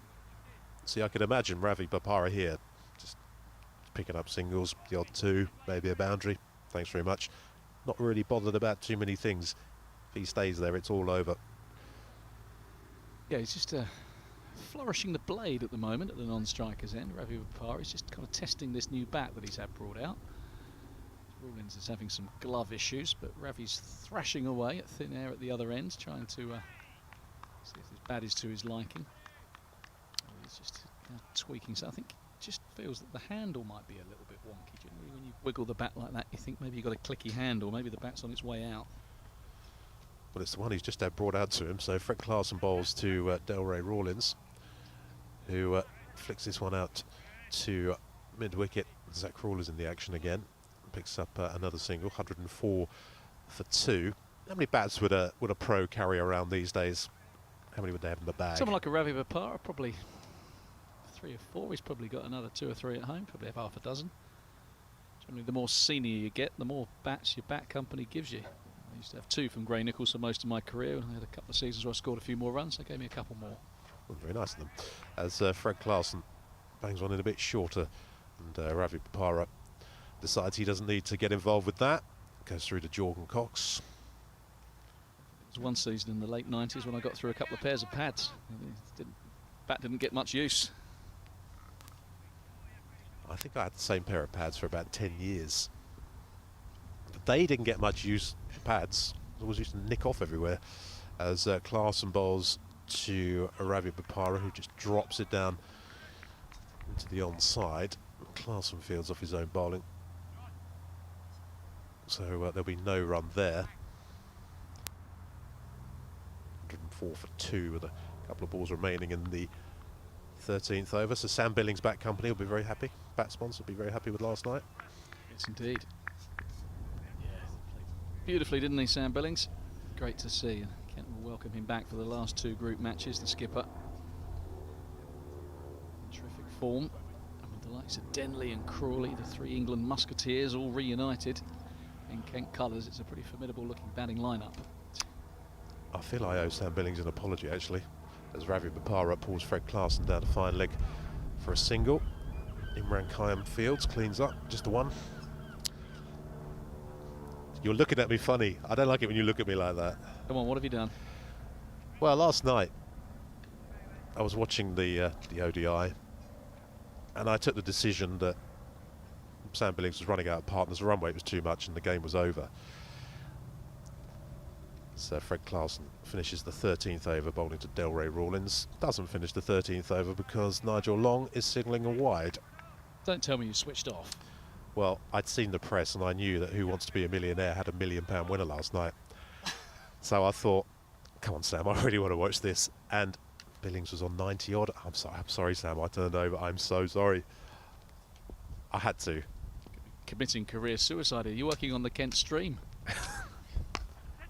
Well, I wouldn't mind the job as the host of Who Wants to Be a Millionaire. As Delray Rawlins picks up another 4, and Sussex edge closer to their target of 142. It's 110 for 2 now, and at the moment they're doing it very comfortably. Yeah, they certainly are. Rawlins played beautifully here. Fine-handed, just allowing Bopara to knock it around at the other end. Bopara 11 off 13, Rawlins 30 off 21. Well, I was out at different football matches last night. Both my sons had football matches in different places at different times, so we didn't see a ball bowled. But my youngest son, well, they're both massive Billings fans, but my youngest son has a life-size cardboard cutout which he won at auction. He's a huge Sam Billings fan. I remember that. And yeah, the auction, you might have even been doing the auction. I think it was. I think so. He saved up all his birthday money and he did some jobs because he knew that it was coming up for auction. And I said to someone who was in the room, we weren't there, that he was prepared to go to £100 he had saved up. He got it for 70. And the life-size cardboard cutout of Sam Billings is in my youngest son's room. And he sometimes parks it behind the door. So you go in to check on him at night and it's bloody Billings, excuse my French, right behind the door. So your youngest son, is he 13, is he? He's 13 now. Yeah. He got it a few years ago, but yeah. So he's 11 at the time, something like that. As Grant Stewart bowls to Ravi Bopara. They're going to come through for one of something. They're going to look for an overthrow. They're not going to get it. So Sussex move on to 111 for 2. So he was 11 at the time. I took 70 quid off an 11-year-old, did I? You did, but oh, well done me. Well done. Yeah. Yeah, all for. He was doing some horrible jobs as well to earn that kind of cash, because we thought it was important that you know, he didn't get it bought for him. He had some birthday money and he was washing cars and cleaning toilets and all sorts for a few quid here and there. All because he wanted Sam Billings' cardboard cut out. I feel kind of responsible now, as Grant Stewart bowls to Delray Rawlins, who, sweet as you like, is turning that around behind square on the leg side and picking up 4. He's moved on to 34. He's only faced 22 balls. Ravi Bopara 12. Sharks 115 for 2. Need another 27. Yeah, this is a stroll in the Kent sunshine, isn't it, for Sussex at the moment? Going to need a miracle here, the Spitfires. Sometimes you just have to write it off as a bad day at the office, and I think it's been that. Not enough runs and not enough pressure with the ball. Look, it's going to happen, isn't it? It's going to happen as Rawlins dabs one down to third man. Callum Haggett slides on his knees. They will come back for a couple. It's very unlikely, aren't you, to go through the whole group playing superbly in every game. In some ways you almost don't want to, because it's almost like, well, the bad performance is going to come up in the quarterfinals or on finals day. So it may be good to just get this out of the system. Kent top of the group at the moment. They are on 8 points. Surrey just behind. Grant Stewart, bowler to Delray Rawlins, who tries to pull this, almost a hook shot actually. Good short ball. But yeah, Kent 8 points from 5 games, Surrey 8 points from 6 games, and Sussex 7 points from 5 games. So Sussex will leapfrog Kent to the top of the South Group if they continue on their merry way. But yeah, still a lot of group games. Obviously they're quarter-finals, aren't there? So you've got to be, what, top 3? Should do you. Stewart bowls to Rawlins. Gets it down to Alex Blake in front of the bereft, empty green seats. Always a good spot to watch from, actually, especially when you're sitting in the sunlight, those seats between the side screen and the Les Aim stand. 118 for 2, final ball of the 14th over. As Grant Stewart bowls to Ravi Bopara, slower ball. Bopara doesn't get it. No wide called, end of the over. So 6 to go. Sussex Sharks only need 24. Delray Rawlins looking good, 37. Ravi Bopara has 12. Your required rate just 4 runs per over. This has been a straightforward run chase for Sussex. I was kind of thinking that there was enough in this pitch to make it awkward for the Sharks, but I don't think the Spitfires have ever quite got it right today. It was that first over from Classen where he bowled really nicely to Callum McLeod, and I thought that's the kind of line and length that they need to stick to. But Luke Wright dancing around his crease got him off to a flyer, and they've never really looked back. And this is the point where the comparison really does look quite stark. 110 for 6 at this point against Spitfires, as this time around another 6 is nailed. Falls into that netting. I know Kuhn does a cartwheel. Well, that looked good. I think that's going to be my highlight of the day. It's gone for 6 anyway. He's absolutely nailed that, as Delray Rawlins moves on to 43. If we're talking about not working out for the Spitfires today, so far it really hasn't worked out for Imran Khayyam. Yeah, it's a hell of a shot from Imran Khayyam. I don't know if we're going to get a chance to see. That's how you get over the covers without putting your spikes through them. Brilliant work from Heino Kuhn. Probably the highlight of Kent's day, that. Terrific stuff from him. But yeah, Khayyam has gone the journey today, hasn't he? Bless him. Left arm spinner. He's just bowled 7 balls so far. He's gone for 26.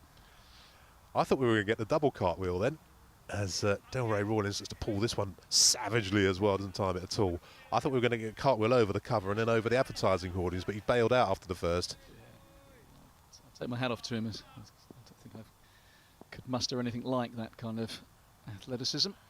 I agree with you though. It's the highlight of the day for me so far, as Delray Rawlins pulls again. This one pretty much all along the floor to Zach Crawley.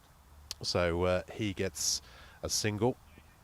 Well, I say that the highlight of the day was the coffee that you bought first thing. That was the highlight, and Heino second place. It's a nice drop, isn't it? A nice drop in the old supermarket behind us. It's danger signs for, well, some dangerous times for Khayyam here, because not much to lose for Sussex. No, exactly. I just feel that the game, because it's up to all intents and purposes, if it was a tight situation where they just had to knock it around, but you think at 126 for 2, Rawlins is going to be thinking, let's just get this done as quickly as we can. And Khayyam's turning it into him with not the longest leg side boundary. He's going at 16s here, Khayyam.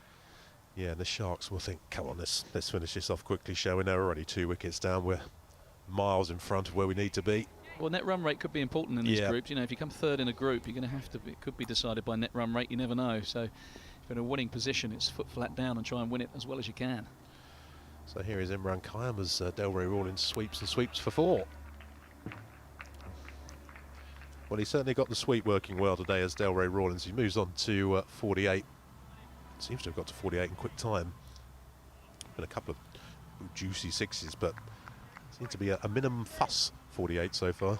Yeah, he's had a bit of strike, hasn't he? But he's still 48 off 29 deliveries, striking at 165. So he's played a fine hand here.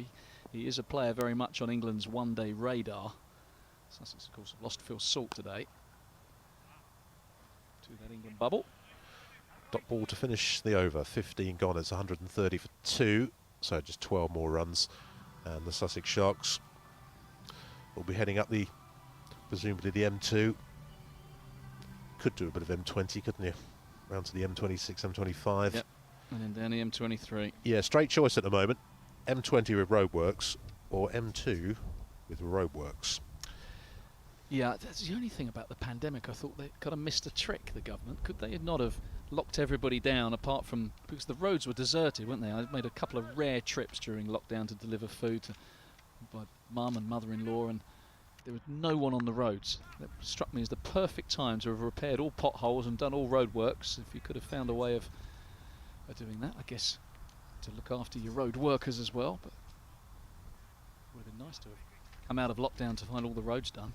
I did see a bit of that actually in Beckenham. They were filling potholes in when it was exceptionally quiet. Fred Clarkson starts a new over. Bowls to Ravi Bopara, who gets himself another comfortable single. Callum Haggett with the throw. 37 T20s Delroy Rawlins has played. This is 38th, just the 250s. High score of 69, so he'll be very keen to get past that milestone. Looks a class act, only 22 years of age, in international cricket for Bermuda. Yeah, that huge number of T20s that Ravi Bopara has played, not a surprise. I'd have put Delroy Rawlins down for a few more than that. As he's knocking Fred Clarkson straight back over his head for 4. He really has looked very good today, and he's gone to a richly deserved 50 from just 31 balls. So strike rate approaching 170, 5 4s, 3 6s. And he's looked terrific today, Delroy Rawlins. And he's got Sussex Sharks to within sniffing distance of the checkered flag here. Yeah, 38 of those. 52 runs, coming in boundaries. It's a pretty decent touch. Oh, and this time he's got another 6. He's clouted that over towards floodlight 4, over towards those five-a-side football pitches there. Scores level. So last time these two sides met, Kent took 2 wickets off the last 2 deliveries to win the tightest of contests by a solitary run. This time, stroll in the park for the Sharks. I'm not sure Sharks can technically stroll in a park, but you know what I mean. I don't think I do. I'll tell you what, he's nailed a few today though, hasn't he, Delroy? Caught hold of that, scores a level. And your point about run rates, very valid, I should think. These two teams' run rates are going to move in opposite directions quite sharply. That is the end of the match, with a slap through extra cover for 4. Delroy Rawlins will finish on that 62. The Sussex Sharks have reached their target exceptionally comfortably with 4 overs and 2 balls to spare. Kent Spitfires have been really good in this year's Vitality Blast. This was the first day where really it hasn't worked out. Never quite got enough runs. Look set for more. I tend to agree with you. I think the dismissal of Joe Denley was the big turning point when the Spitfires were batting, and they certainly needed to be amongst the wickets if they were going to stand a chance here. To be honest, the Sharks have done this very comfortably indeed, winning by 8 wickets, but perhaps more importantly, winning with 4 overs and 2 balls to spare, which even my maths tells me is 26 balls. Yeah, after that dramatic defeat at Hove, where they lost those 2 wickets off the last 2 balls, the Sharks have bitten back. They really have bared their teeth as Ravi Bopara and Joe Denley just exchanged a few words to experienced men. Played plenty of international cricket. Kent second best. Said just a bad day at the office. Sometimes you have them. Kent have been excellent all season in both the Bob Willis Trophy and the Vitality Blast. That is only their 2nd defeat of the season. Lost the first game at Chelmsford, didn't they, in the Bob Willis Trophy. And a really good campaign thereafter. And until today, unbeaten in the Blast. But they'll dust themselves off. The games come thick and fast. And they'll be back in action very shortly, won't they? Just looking where they go next. Go to Hampshire on Monday. Then they host Middlesex Wednesday, back here at the Spitfire ground. and Essex here on Friday. So plenty of opportunity round the corner for Kent to make amends, but today they weren't really at the races. They weren't. A few heads are a little bit down, a few shoulders are slumped as the Spitfires leave the field of play. You have to put that to one side quickly, because as Dave Fulton says, Spitfires are back in action with a busy week to come, hoping to seal a quarter-final place next week. Rather strange times as well, isn't it? When you're used to seeing players walk off, have a chat together, they have to stay in the middle because the Sharks are heading completely to the other side of the ground, to the Les Ames stand, while the Spitfires make use of the traditional pavilion, the traditional home dressing room. You're right what you're saying, it didn't quite happen for the Spitfires today. Just looking at the scorecard, Zach Crawley, well, he looked great very early on in his innings, but was dismissed for 16. Danny Briggs was brought into the action, and it was a terrific call from Luke Wright. He got pretty much everything right today, did Luke Wright. Crawley was dismissed for 16. Daniel Bell-Drummond, who's been superb in this tournament, not quite at his fluid best today. He made 29. Joe Denley was looking good for his 32.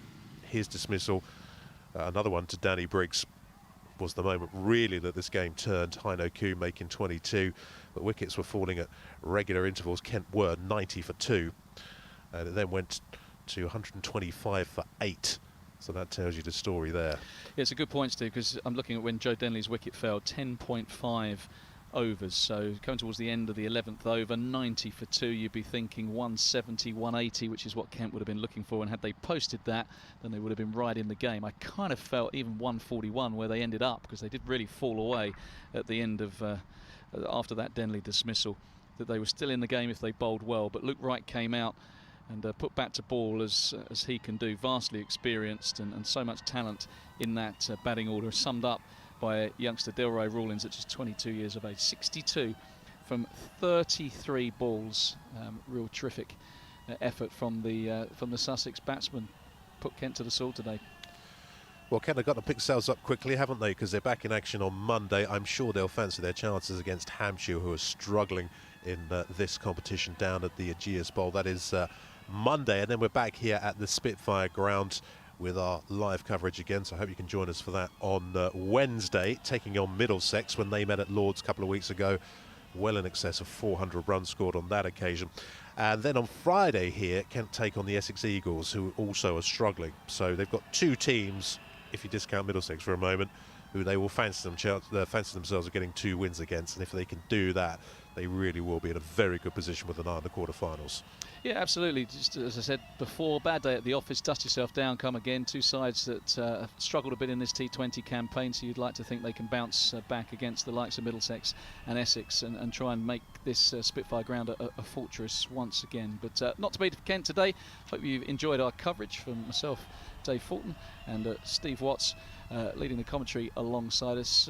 For all post-match reaction, do check out at Kent Cricket on the social media feeds. But bye from us from now, and thanks to our partners and sponsors as always for their support. We'll leave you with a few ads. See you next time.